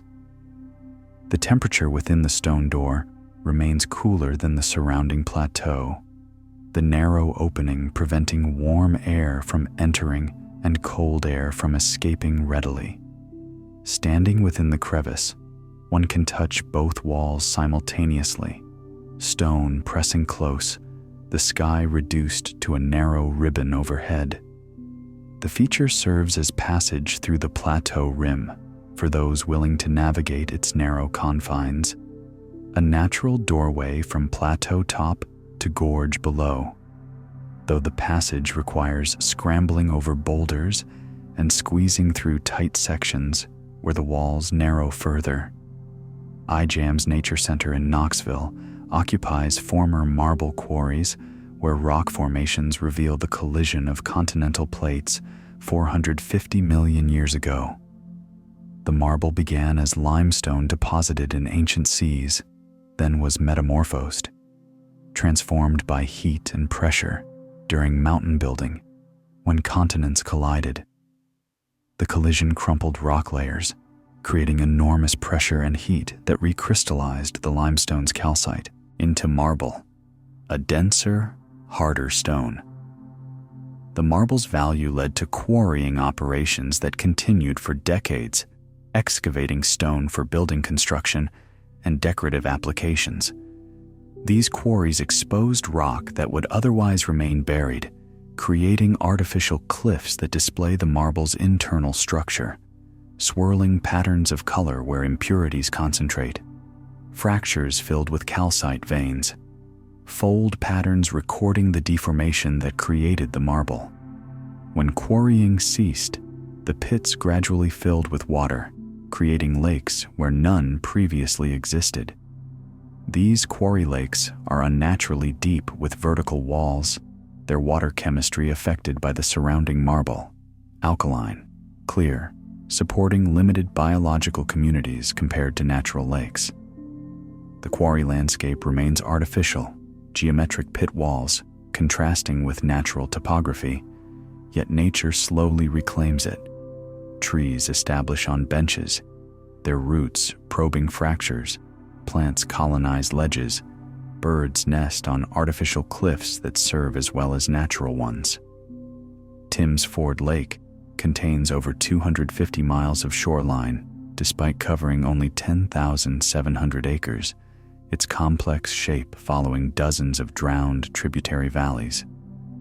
The reservoir formed when Timsford Dam impounded the Elk River in 1970, flooding a dendritic drainage system where multiple creeks converged. Each tributary valley became an arm of the lake, each creek mouth a cove, the shoreline becoming intricately convoluted. Measuring shoreline length depends on the scale of measurement. Every inlet and point adds length, and finer measurement scales reveal ever more detail, making total shoreline length somewhat arbitrary. But regardless of exact measurement, the shoreline-to-area ratio remains high, creating extensive littoral zone where water meets land. This margin supports high biological productivity, aquatic plants in shallows, terrestrial vegetation to the water's edge, interface habitat valuable to many species. The lake's numerous arms create protected coves where water remains calm even when wind roughens the main body. These coves provide shelter for boat anchorage and create diverse habitat for fish that prefer different exposure levels. The reservoir's level fluctuates seasonally, rising in winter and spring with rainfall, dropping in summer and fall. This fluctuation creates a zone that alternates between aquatic and terrestrial, challenging for vegetation but creating diverse habitat structure as different species colonize different elevation bands. The Obey River emerges crystal clear from Dale Hollow Dam, its water drawn from reservoir depths where temperatures hold near 40 degrees year-round. This cold discharge creates conditions suitable for rainbow trout 200 miles south of their natural range, the river maintaining temperatures that would otherwise occur only in northern streams or high mountain headwaters. The trout thrive in this artificially sustained habitat, feeding on aquatic insects that emerge from the river despite the unnatural thermal regime. Mayflies, caddisflies, and stoneflies complete their life cycles in water far colder than surrounding air temperatures would suggest possible. The river's clarity results from sediment settling in the reservoir above. Only the clearest water passes through the dam, emerging downstream nearly transparent. Sunlight penetrates deeply through this clear water, supporting aquatic vegetation that provides cover and stabilizes the riverbed. The temperature remains cold even during summer heat waves, creating dramatic contrast between river and air. 90-degree days with 50-degree water. Morning mist rising from the surface as cold water meets warm air. Anglers wade in neoprene waders, insulated against the chill, casting to fish that exist here only because human engineering created conditions nature never would have provided at this latitude.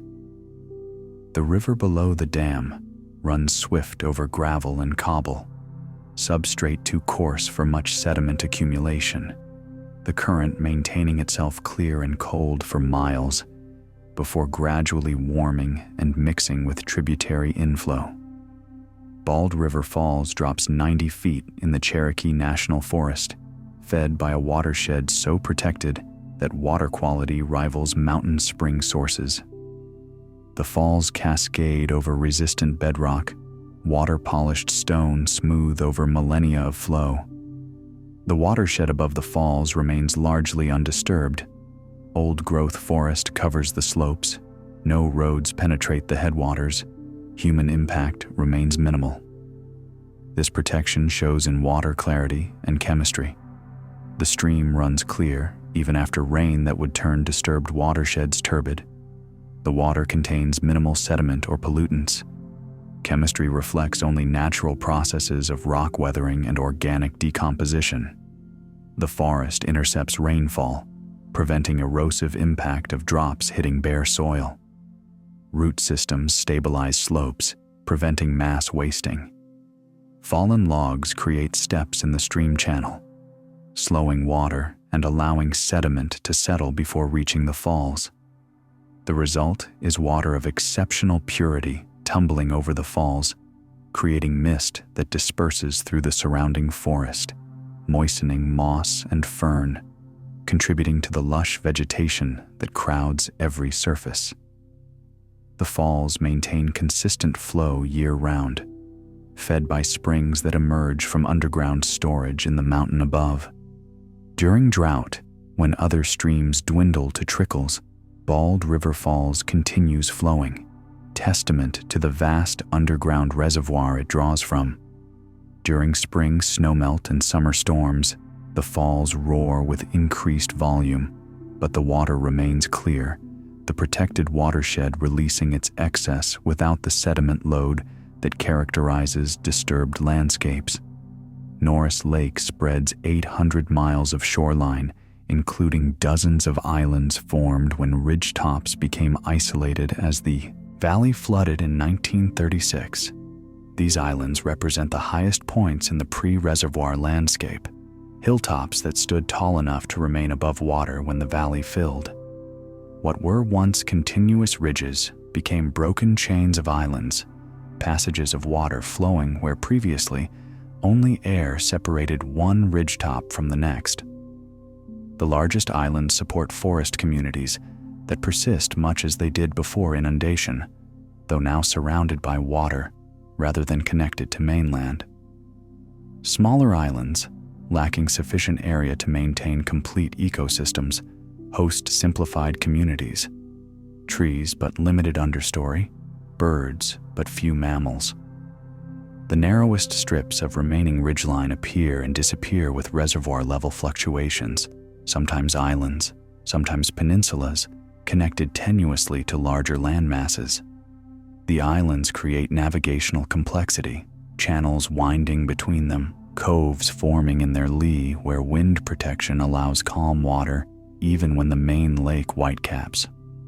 Fish orient themselves to island structure, using the underwater slope transition from shallow to deep as travel corridors and feeding areas. The islands age differently than mainland, isolated from many disturbances that affect larger forest tracts, yet vulnerable to impacts from their small size. Some support nesting colonies of water birds, the isolation providing predator protection. Others remain uninhabited, forested sanctuaries accessible only by boat. The Pigeon River once ran dark brown from paper mill discharge, polluted so severely that aquatic life could barely persist in water starved of oxygen and laden with chemicals. The river's name came to embody degradation. The pigeon meant pollution, meant industry's disregard for natural systems, meant a waterway sacrificed for economic activity. but restoration efforts spanning decades have returned the river toward health. Discharge regulations forced treatment improvements, reducing pollutant loads. The river's natural resilience began healing what humans had damaged. Aquatic insects recolonized clean gravel. Fish returned, first tolerant species, then more sensitive ones including trout that require cold, clean, oxygen-rich water. The transformation demonstrates both human capacity to damage and capacity to repair, though restoration rarely achieves complete return to pre-impact conditions. The river now supports recreational activity, rafting, fishing, paddling, where previously only industrial use occurred. Water that was lifeless brown now runs relatively clear, revealing the rocky bottom that pollution once obscured.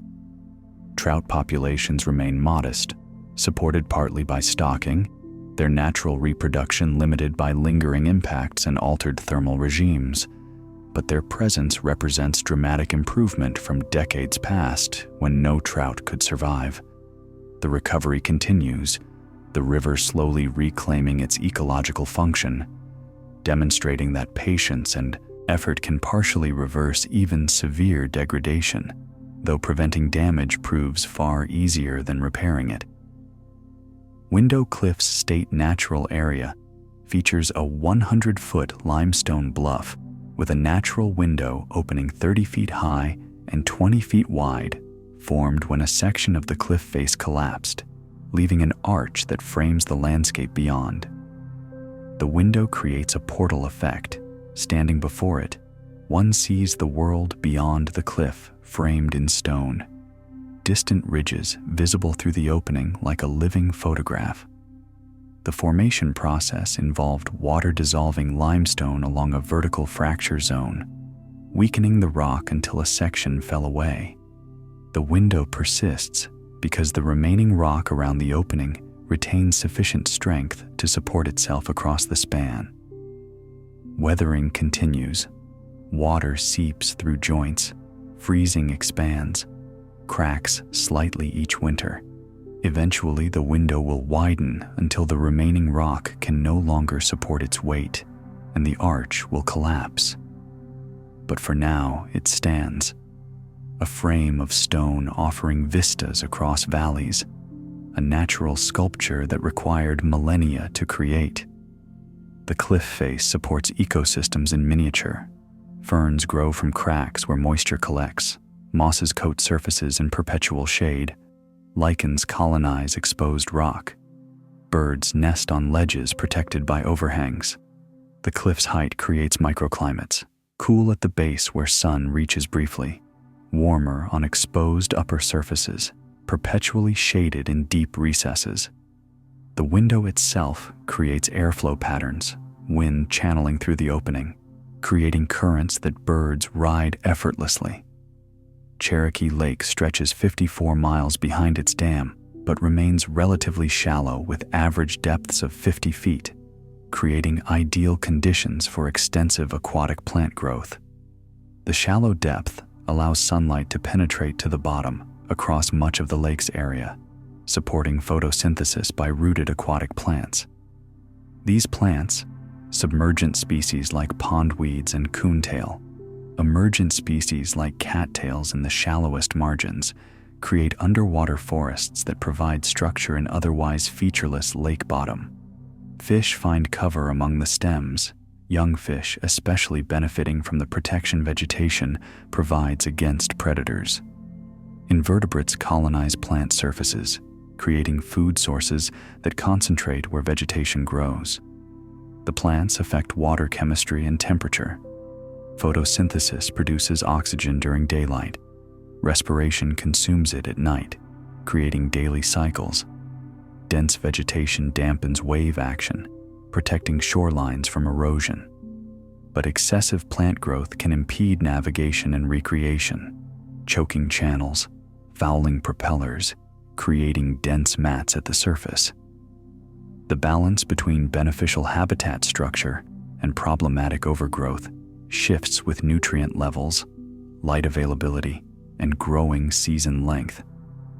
The lake's level fluctuates seasonally, exposing vegetation during drawdown periods, altering which areas remain submerged year-round versus those that dry periodically.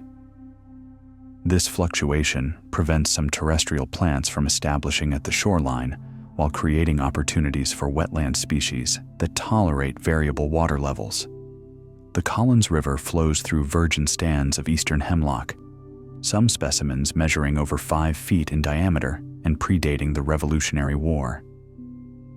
These ancient trees escaped logging that removed most old-growth forest from Tennessee because they grew in locations difficult to access: steep gorges, remote coves, terrain where extraction costs exceeded timber value given early 20th century technology. The trees' great age shows in their size and structure, massive trunks rising straight to heights exceeding 100 feet, thick bark deeply furrowed, crowns that spread wide once above the main canopy. The forest they create differs profoundly from younger stands. Complex structure with multiple canopy layers, abundant standing dead trees, massive logs decomposing on the forest floor, gaps in the canopy where old giants have fallen, creating patches of regeneration. The hemlock's dense evergreen foliage creates deep shade year-round, suppressing understory growth, maintaining cool, dark conditions even in summer. Brooks flowing through these groves run cold and shaded, temperatures remaining suitable for salamanders and other species that require cool water. The hemlocks face uncertain future. Invasive hemlock woolly adelgid threatens even these ancient survivors, the insect capable of killing trees that withstood centuries of storms, droughts, and other natural stresses. Treatment efforts attempt to protect the largest specimens, but protecting entire stands proves economically and logistically challenging. Dunbar Cave near Clarksville extends over 8 miles into limestone, with passages containing formations still growing at rates measurable in decades rather than the geological timeframes typical of most cave features. The cave's active hydrology, water still flowing through it, still depositing minerals, maintains formation growth. Stalactites descend slowly from ceilings, each drop of water leaving behind a microscopic layer of calcite before falling. Stalagmites rise to meet them, built from those fallen drops depositing their mineral content on impact. In some locations, stalactite and stalagmite have met, forming columns that span floor to ceiling. Flowstone spreads across walls and floors where thin films of water deposited minerals in sheets rather than drops. The formations display colors reflecting the minerals dissolved in the water: white calcite most commonly, but also oranges and browns from iron compounds, grays from manganese. The cave extends through multiple levels, reflecting different stages in its development as the water table lowered over time, abandoning upper passages while continuing to enlarge lower ones. Some passages remain actively flowing, streams audible in darkness, water continuing the dissolution process that created the cave. Other passages lie dry, abandoned by the water that carved them, their formations now dormant, growing only when rare floods temporarily reactivate old roots. The cave provides habitat for bats, salamanders, and specialized invertebrates adapted to perpetual darkness, complete absence of light, creating selective pressure favoring other senses over vision. Cordell Hull Lake covers 11,960 acres in a reservoir so sinuous that boat travel between some points takes 3 times longer than overland distance. The lake's convoluted shape results from flooding a dendritic drainage system, where the Cumberland River and its tributaries carved a branching network of valleys. Each tributary became an arm of the lake, each meander a bay, the reservoir following every curve of the original river system. What would be a short distance across a narrow peninsula becomes miles of boat travel around the point, following water that conforms to the drowned valley's shape. The reservoir's narrowness in most places, often less than a quarter-mile wide, creates more river-like than lake-like characteristics.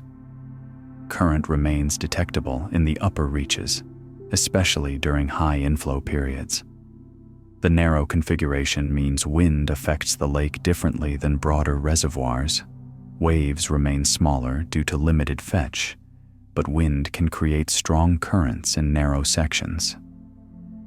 Navigation requires attention to the channel, which winds between points, submerged hills creating shallow areas that boats must avoid. The shoreline complexity creates extensive edge habitat where terrestrial and aquatic ecosystems meet, this interface zone supporting high biological diversity. Coves branch from the main channel, some large enough to hold marinas, others too shallow and narrow for more than small boats to navigate. The Elk River flows through limestone bedrock so porous that entire sections of the river disappear underground during low water periods. The river's surface flow follows a channel carved into limestone, but beneath this visible channel lies a complex network of solution cavities, fractures, and passages where water can flow through the rock itself. During high water, the visible channel carries all the flow, underground roots already saturated. But as water levels drop, some flow begins diverting underground, entering through sinkholes and swallets in the riverbed. As levels drop further, more flow shifts underground, until during extreme low water, entire river reaches run dry at the surface, while flow continues invisibly through bedrock beneath. Downstream, water emerges from springs where underground roots return to surface, the river reappearing full-formed from rock openings. These disappearing reaches create unusual habitat dynamics.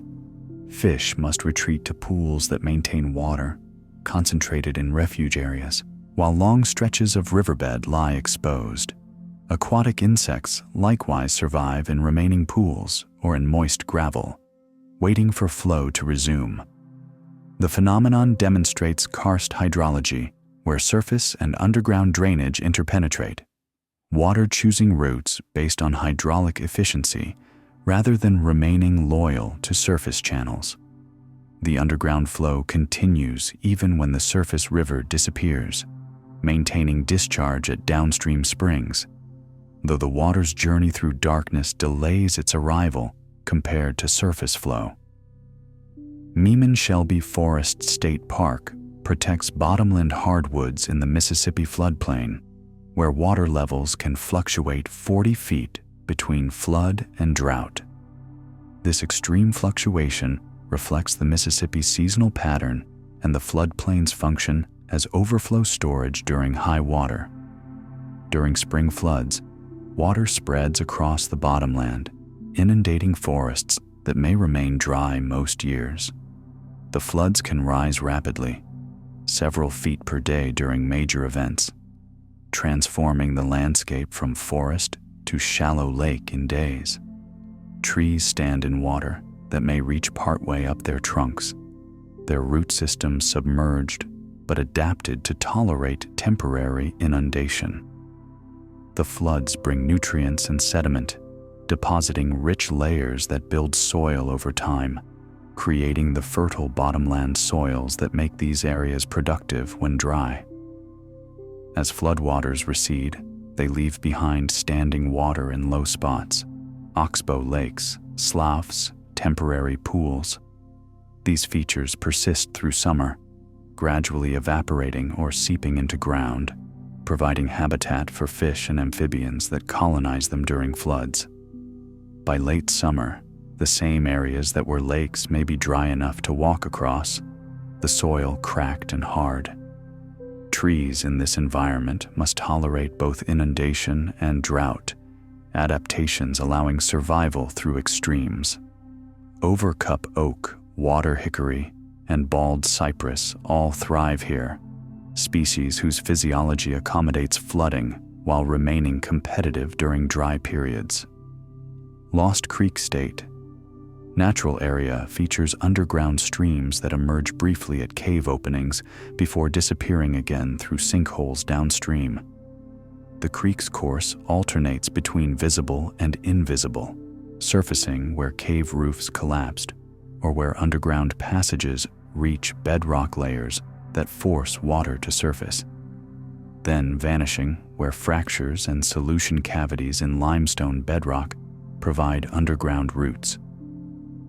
The alternating pattern creates a segmented stream, sections of surface flow separated by gaps where water continues underground. During high water, when underground roots cannot accept all the flow, more of the stream remains visible, surface flow bridging sections that normally run dry. During drought, more water diverts underground, surface flow contracting to shorter segments between emergence and disappearance. Fish populations in such streams face fragmentation. Populations in different surface segments may have limited exchange, though during floods when surface flow reconnects, fish can move between segments.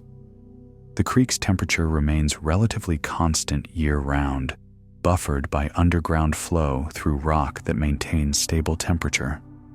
The water emerges clear and cold from cave openings, warmed slightly during brief surface exposure before disappearing back into darkness. The limestone through which it flows slowly dissolves, the creek continuing the work of enlarging passages, deepening caves, the landscape slowly being consumed from within by water's patient chemistry. The Buffalo River flows 125 miles entirely within Tennessee, one of the few rivers in the state that has never been dammed along its entire length. This freedom from impoundment becomes increasingly rare as hydroelectric and flood control interests have modified most sizable rivers. The Buffalo maintains its natural flow regime, seasonal floods that inundate bottomlands, summer low flows that expose gravel bars, the full range of variation that shaped its ecosystem over millennia. This variation creates habitat diversity, deep pools that provide refuge during low water, shallow riffles that become productive feeding areas, gravel bars that shift with each flood, rebuilding the channel structure continually. The river's gradient varies along its length, steeper in headwaters where it descends from higher elevations, gentler in lower reaches as it approaches the Duck River. The channel morphology reflects this gradient.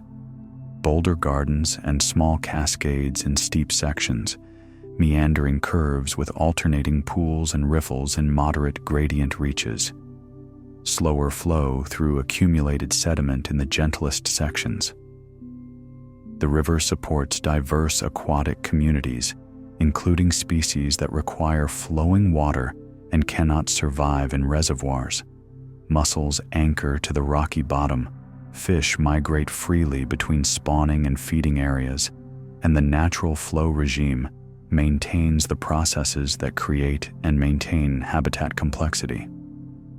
Short Springs State Natural Area contains waterfalls that flow directly from cave openings, streams that never see open sky before cascading down cliff faces. These streams begin deep underground, flowing through cave passages carved in limestone, then emerge at the top of bluffs where cave systems intersect vertical cliff faces. The water spills out of darkness directly into its vertical descent, falling 50 to 80 feet depending on the specific spring, creating waterfalls that appear to originate from solid rock.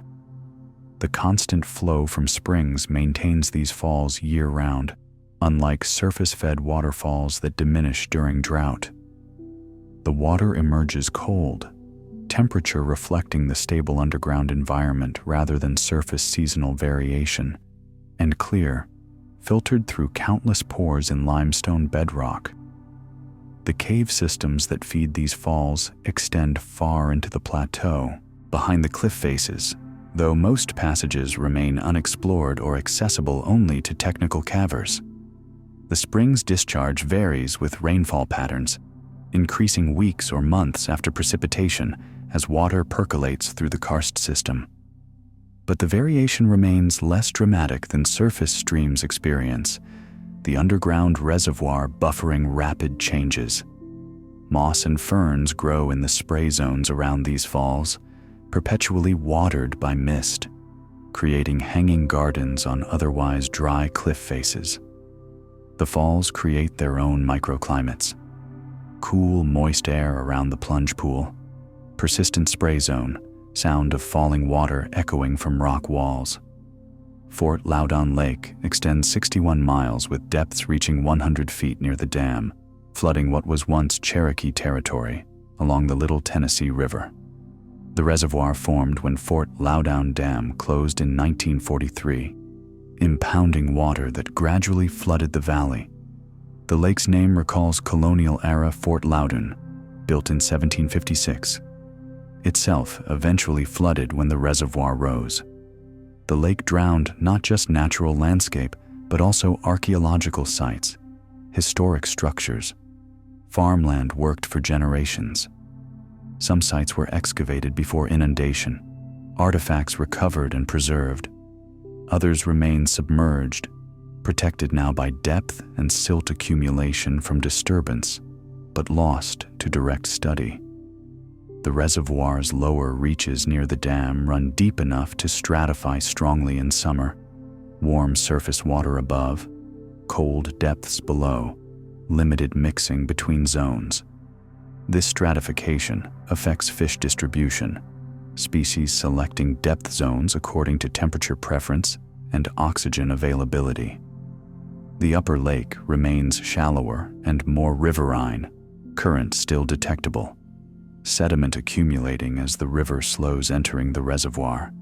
Islands created by hilltops that remained above the waterline break up the reservoir's expanse, creating navigational landmarks and habitat complexity.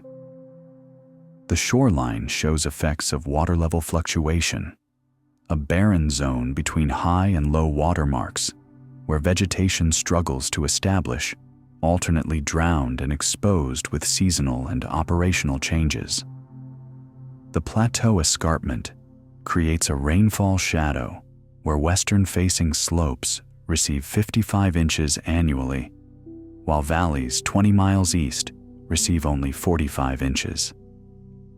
This precipitation gradient results from prevailing weather patterns encountering the plateau's abrupt western edge. Moisture-laden air moving eastward hits the escarpment and rises, cooling as it gains elevation.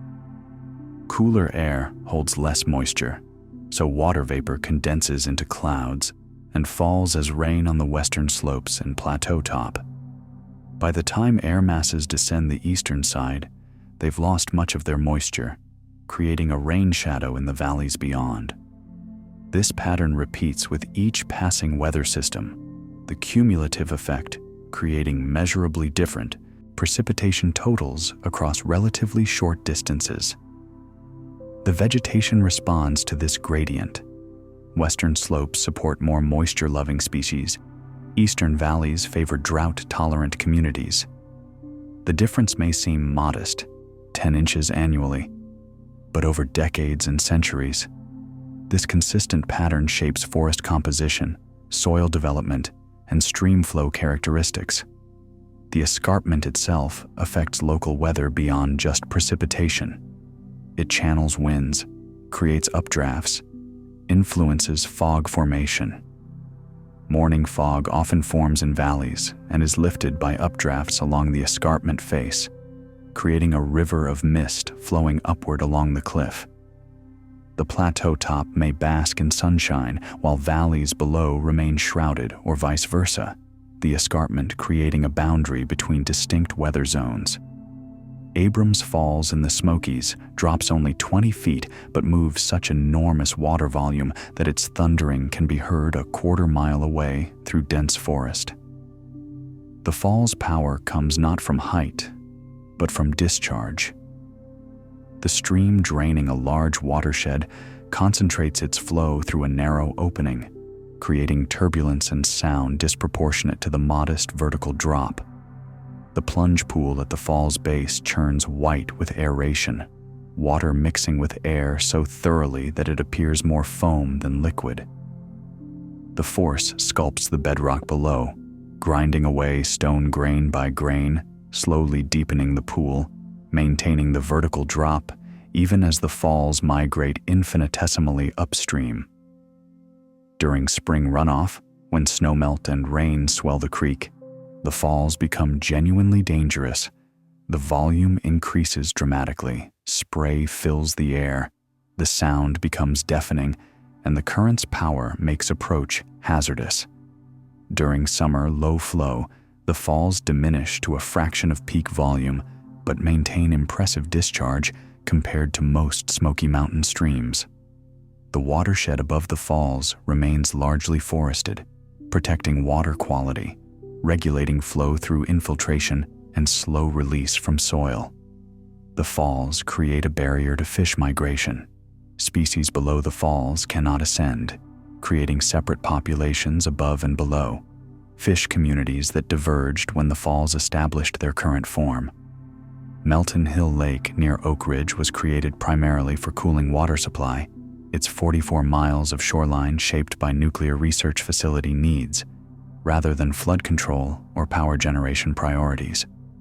The reservoir provides water for cooling nuclear reactors, a thermal reservoir, accepting waste heat and dissipating it to the atmosphere through evaporation. The lake's creation in 1963 transformed a valley, but with different purpose than typical Tennessee Valley Authority projects. The cooling function means water temperatures in portions of the lake run warmer than natural. Thermal discharge, creating zones where heated water mixes with ambient lake water. These warm zones attract fish. During winter, artificial thermal refugia, where metabolism remains higher than surrounding cold water. But summer brings stress to these same areas. Already warm lake water receiving additional heat, temperatures climbing beyond what many species tolerate. The lake stratifies thermally like most reservoirs, but the thermal input affects stratification patterns, potentially reducing oxygen in lower layers, creating challenging habitat conditions. Beyond its industrial function, the lake provides recreation, fishing, boating, shoreline access, the dual use creating occasionally competing priorities. The shoreline includes both developed areas and natural sections, some banks protected, others modified for human use. The lake ages gradually, accumulating sediment, its morphology slowly changing as tributaries deposit their sediment loads in quiet reservoir water. The Harpeth River winds so dramatically through limestone terrain that it creates the Narrows, where the river flows 5 miles around a peninsula only 200 feet wide at its base. The river's path seems absurdly inefficient, 5 miles of channel to advance 200 feet. But the route reflects erosion, following paths of least resistance through limestone bedrock. The river flows in a deeply incised meander, having carved downward faster than it migrated laterally, creating a gorge that loops back nearly upon itself. The narrow neck separating the river from itself represents the last remaining barrier before the river shortcuts its own meander, cutting through the neck and abandoning the loop as an oxbow. But limestone's resistance means this breakthrough may take centuries or millennia, or may never occur if the next rock proves too resistant. The Narrows demonstrate how rivers create complexity. Simple erosion following geological weaknesses produces elaborate patterns. The landscape structure influencing water's path, water's flow gradually reshaping structure.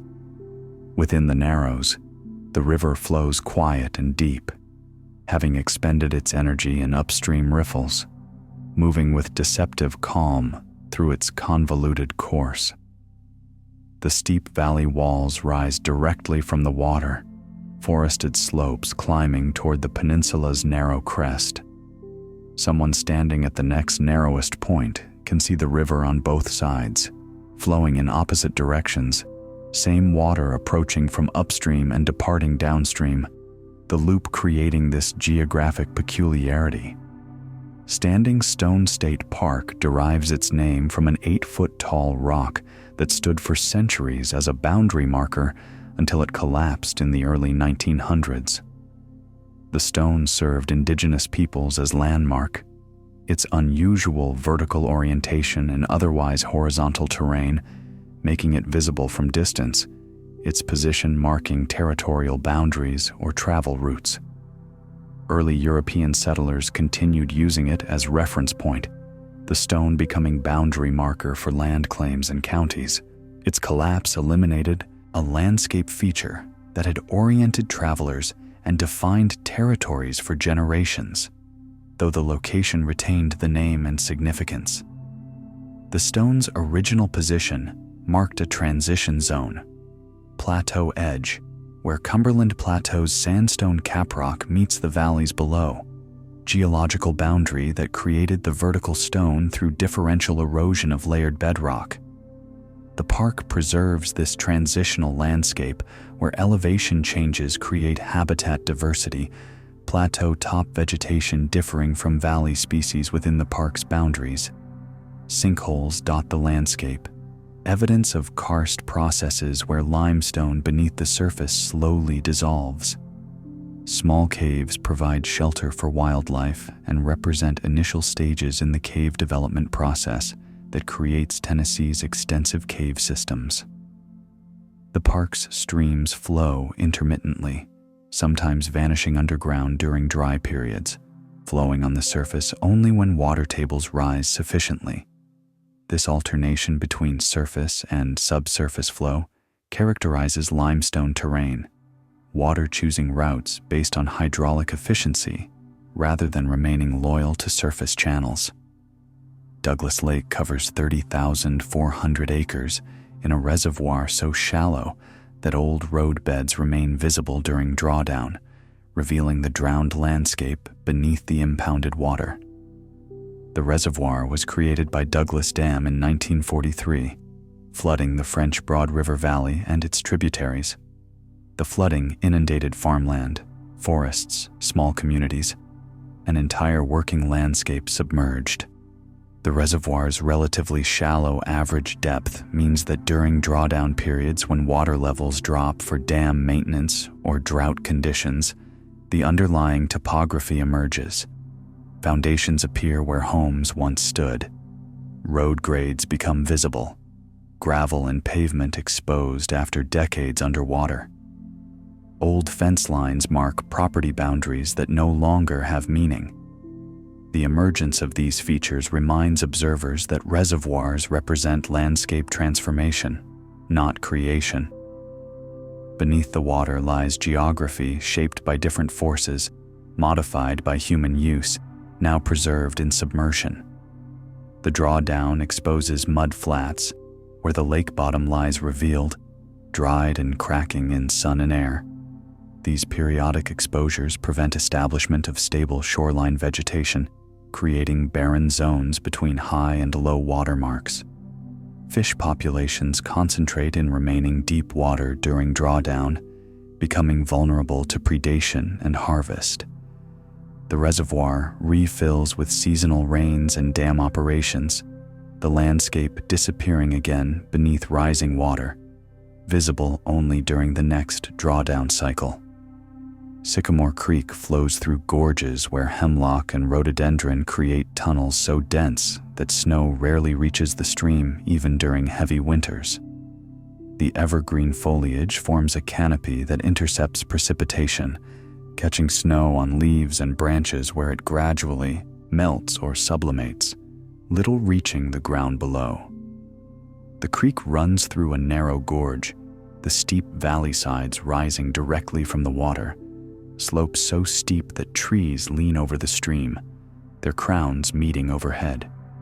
This creates a tunnel effect, looking upstream or downstream, One sees not open sky, but interlocking branches, perpetual shade, a corridor of green regardless of season.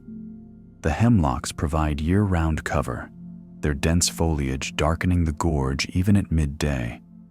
Rhododendrons grow beneath and between the hemlocks, their leathery evergreen leaves adding to the shade, their tangled stems creating nearly impenetrable thickets on the steep slopes. The microclimate within this tunnel remains cooler and moister than surrounding areas. The shade moderates temperature extremes. The vegetation intercepts rainfall and releases it gradually. The narrow gorge traps cool air. The stream benefits from this shade, temperatures remaining suitable for cold water species even during summer when exposed streams warm beyond tolerance. Salamanders thrive in the perpetually damp conditions, their moisture-permeable skin requiring humidity that the tunnel environment provides reliably. During winter, when deciduous forests stand bare, these gorges remain green, functioning ecosystems while surrounding forests wait dormant for spring. The Conasauga River originates in Tennessee, but flows south into Georgia, making it one of the few Tennessee rivers that ultimately drains to the Gulf of Mexico via the Alabama River system, rather than through the Mississippi or Tennessee River systems. This unusual drainage pattern reflects the river's establishment before the current topography fully developed. The Conasauga began flowing southward when the land lay flatter and maintained its course as mountains rose around it. The river represents a drainage divide anomaly, beginning on the Tennessee side of what seems like a natural boundary, but flowing away from the state's dominant drainage patterns. The Conasauga's course takes it through diverse terrain, from mountain headwaters through valleys into the Ridge and Valley province, each section presenting different geology and gradient. The upper river runs swift over bedrock and boulder, gradient steep enough to create continuous riffles and small cascades. The middle river moderates, meandering through broader valleys, gradient gentler, the channel developing pools and gravel bars. The river supports high biodiversity, its isolation from other drainages allowing unique species assemblages to develop. Fish populations include species found nowhere else, endemic forms that evolved in this specific drainage. The river's course across state lines complicates conservation. Protection requires coordination between Tennessee and Georgia, management decisions in one state affecting resources in the other.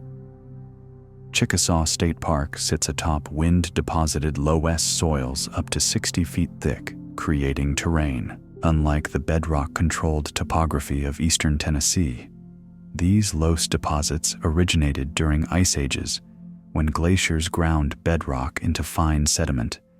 Glacial rivers carried this sediment south, and wind lifted the finest particles from floodplains and deposited them across the landscape. The loess accumulated in deep blankets, burying the pre-existing topography, creating new land surface composed entirely of wind-blown silt. The soil lacks the rocky character of bedrock-derived soils. It consists of uniform fine particles, nearly stone-free, easily worked by roots and tools. But this uniformity creates vulnerability. Loess erodes readily when vegetation is removed, water cutting deep gullies through the cohesive but soft sediment. The loess's thickness means bedrock lies deep below. Wells must penetrate through dozens of feet of sediment before reaching rock. The terrain's gentle rolling character reflects the loess deposition pattern, wind creating subtle topography different from the angular forms carved by water erosion in bedrock. Vegetation adapted to these soils differs from plant communities on thin, rocky soils elsewhere in Tennessee. The loess holds moisture well when intact, but drains poorly when compacted, creating conditions that favor certain species while limiting others. The landscape's relatively recent origin, deposited within the last ice age, means soil development remains incomplete, the profile showing less differentiation than older soils developed over hundreds of thousands of years. Twin arches in the Big South Fork area includes two massive sandstone spans, one stretching 135 feet and another 93 feet, separated by only 200 yards. These natural bridges formed through similar processes in close proximity, suggesting underlying geological conditions that favored arch development in this location. Both arches began as alcoves where weathering and erosion hollowed out weaker zones in the sandstone cliff face. As these alcoves deepened, they eventually broke through from one side to the other, creating openings through the rock. The arches persist because the remaining stone above and around the openings retains sufficient strength to support its own weight. Weathering continues.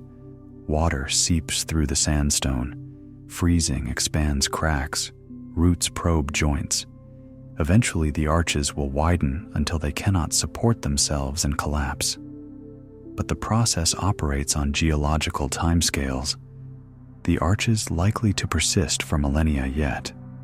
The sandstone's layered structure remains visible in the arch walls, horizontal bedding planes recording sequential deposition of sand hundreds of millions of years ago. The twin arches create striking visual forms, massive stone spans that seem almost architectural in their presence. Walking beneath them, one experiences the weight of stone overhead, the void carved through solid rock, the persistence of these formations across time. The surrounding forest continues to the arch's edges, trees growing in soil pockets, their roots stabilizing loose rock, but also gradually contributing to weathering through physical and chemical processes. Old Hickory Lake covers 22,500 acres, but maintains sections where the original Cumberland River channel remains 60 feet below the reservoir surface. The reservoir filled a river valley, but the deepest water follows the original river course, a drowned channel that once carried the Cumberland's flow before dam construction. This submerged channel represents the lowest points in the pre-reservoir topography, areas where the river had eroded deepest over millennia of flow. The channel's form persists underwater, curves where the river meandered, deeper pools where the river scoured bedrock, shallower sections where gravel bars accumulated. Fish orient to this underwater topography, using the channel as highway and habitat. Depths providing temperature refuge during summer when shallow water overheats. The channel's presence affects water movement within the reservoir. Current, though much reduced from river flow, still follows the original channel pattern during high inflow periods.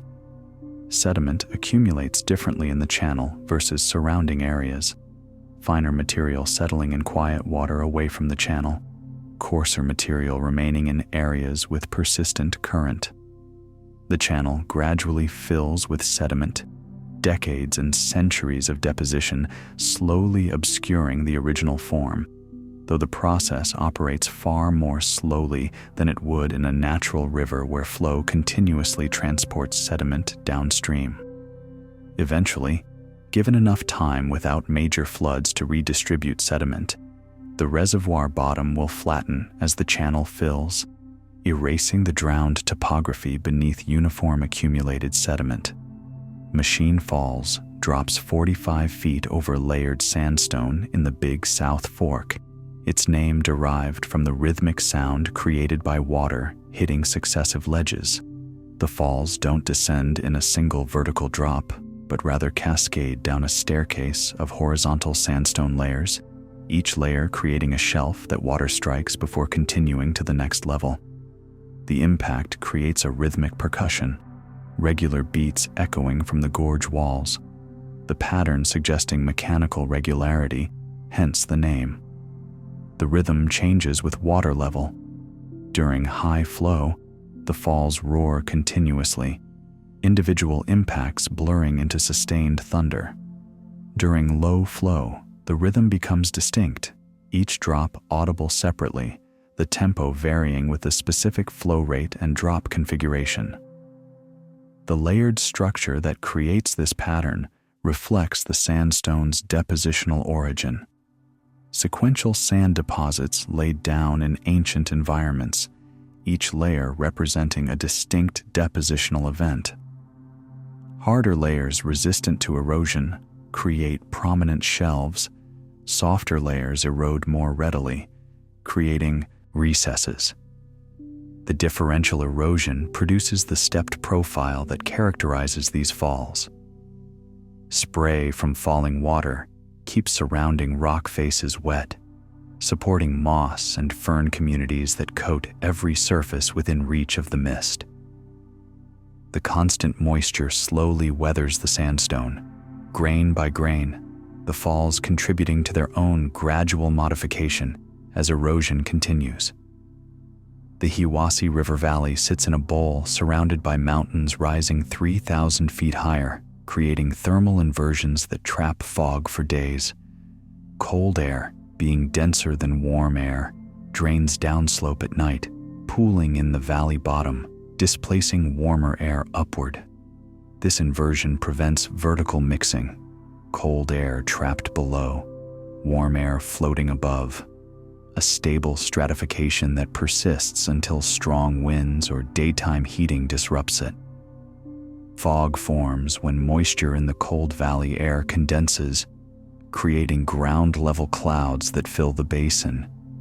The surrounding mountains block wind that might disperse the fog, and their height intercepts weather systems before they reach the valley, maintaining calm conditions that allow fog to persist. During autumn, when temperature differences between day and night increase, inversions form frequently. The valley may remain fog-bound for days, visibility reduced to feet, the world contracted to immediate surroundings, while mountaintops above bask in sunshine. The inversion affects not just visibility, but also air quality.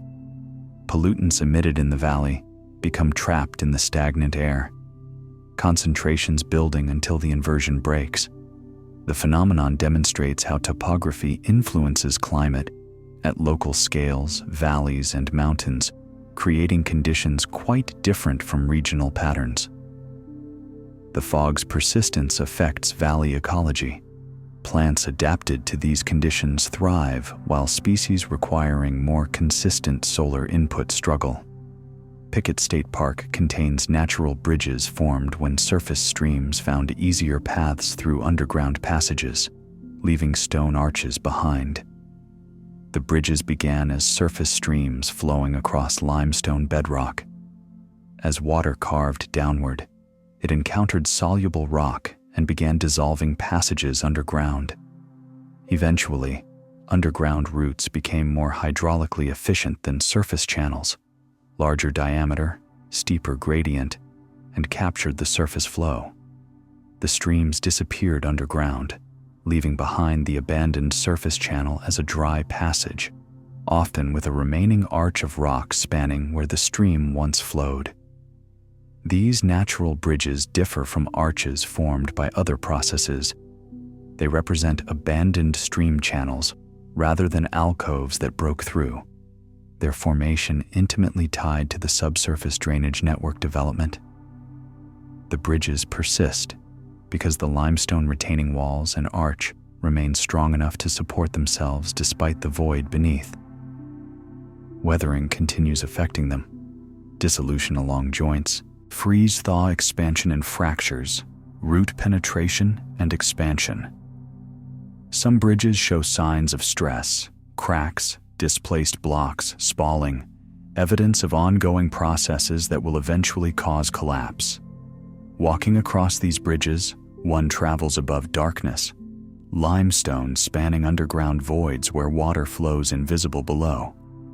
The park's bridges vary in size from modest spans of 20 feet to impressive arches exceeding 60 feet, each representing a captured stream and abandoned surface channel.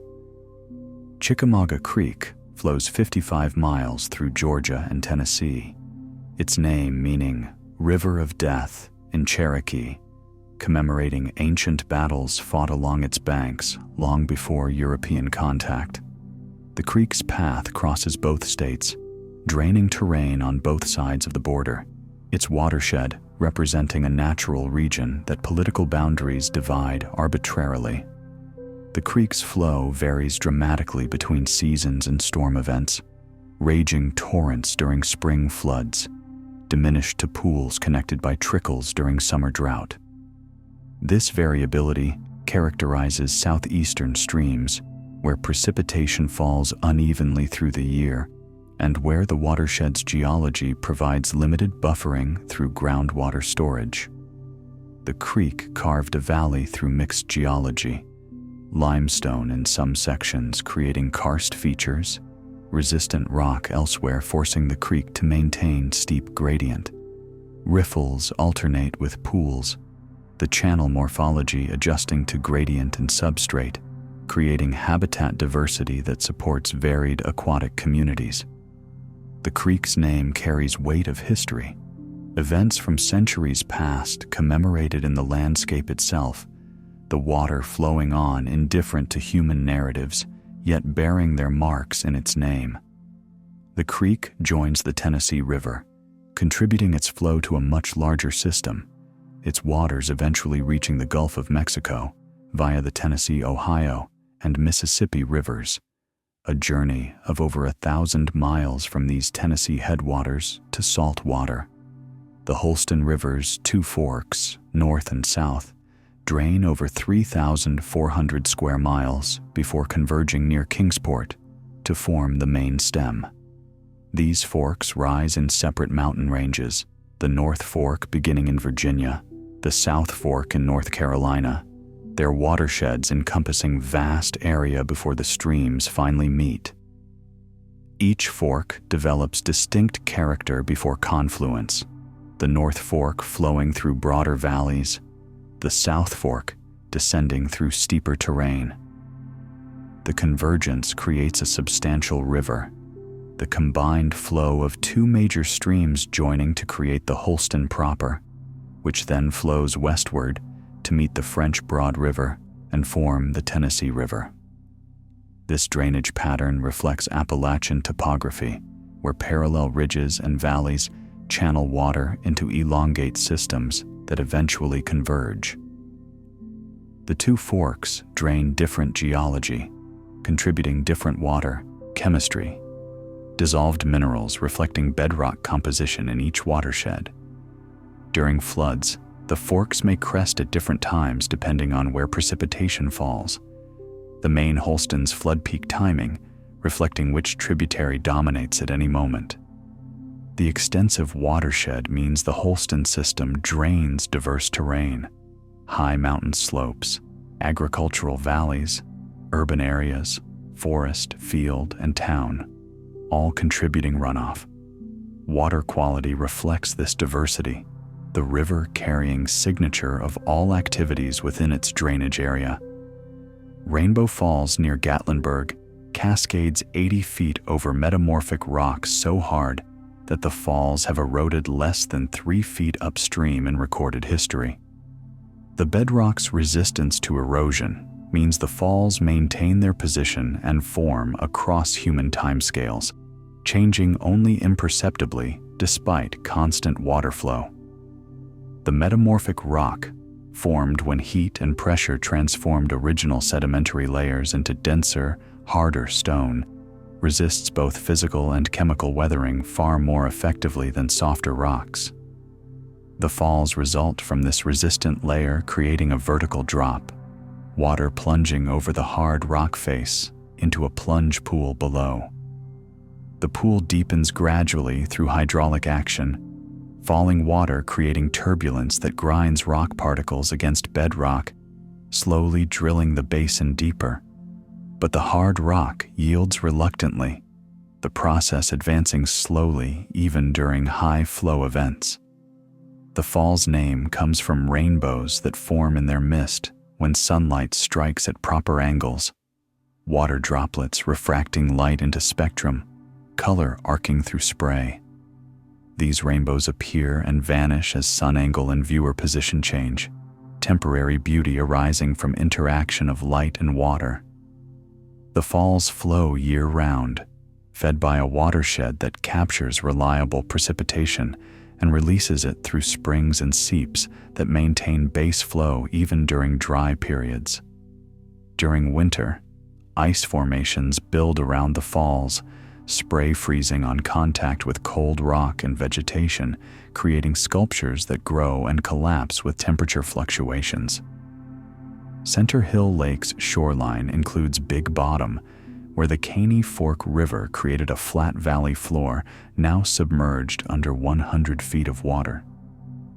Big Bottom was productive farmland before the reservoir, rich alluvial soil deposited by centuries of river flooding, flat terrain easy to work, proximity to water for irrigation, all characteristics that made it valuable agricultural land and equally suitable for reservoir storage.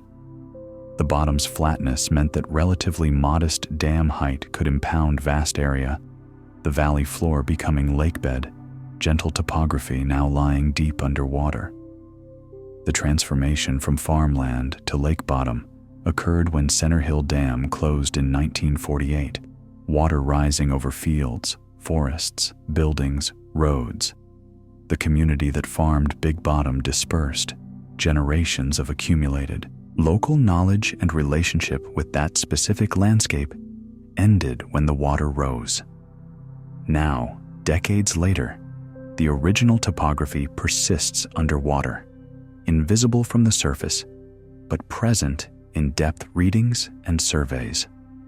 During extreme drawdown, when reservoir levels drop far below normal, the uppermost edges of Big Bottom begin to emerge, mud flats where valley floor approaches the surface. But full exposure never occurs. The reservoir level would have to drop beyond operating limits to reveal the bottom completely, so it remains submerged, a ghost landscape known to have existed, but seen now only in old photographs and memories of those who knew it before transformation. And so, we've wandered through Tennessee's hidden geographies, through waters that disappear and reappear, through stone folded by forces older than memory, through valleys carved by rivers that refuse simple paths. We've stood beside falls that have thundered for millennia and lakes that appeared within a human lifetime. We've traced underground passages and mountain ridgelines, followed rivers that cross borders multiple times and streams that never see extended sunlight. Tennessee reveals itself not as a single landscape, but as a convergence of geological narratives, ancient seas crystallized into limestone, continental collisions thrust into mountains, water's patient work sculpting caves and gorges. Each fact we've explored represents a small window into processes vast beyond comprehension, yet intimate in their details. The lost sea still spreads in darkness beneath Sweetwater. The Harpeth River still winds 5 miles to advance 200 feet. Clingman's Dome still wears its crown of mist and ice. These places existed long before they received names, and they will continue their slow transformations long after our words for them fade. The plateau escarpment retreats westward, grain by grain. Stalactites in Dunbar Cave descend another microscopic layer. The French Broad River, older than the mountains it flows through, continues its patient journey toward the sea. As you rest now, perhaps you'll carry with you images of mist clinging to ridgelines, of water emerging from darkness into brief light before returning below, of stone arches spanning voids, of rivers older than the mountains they flow through.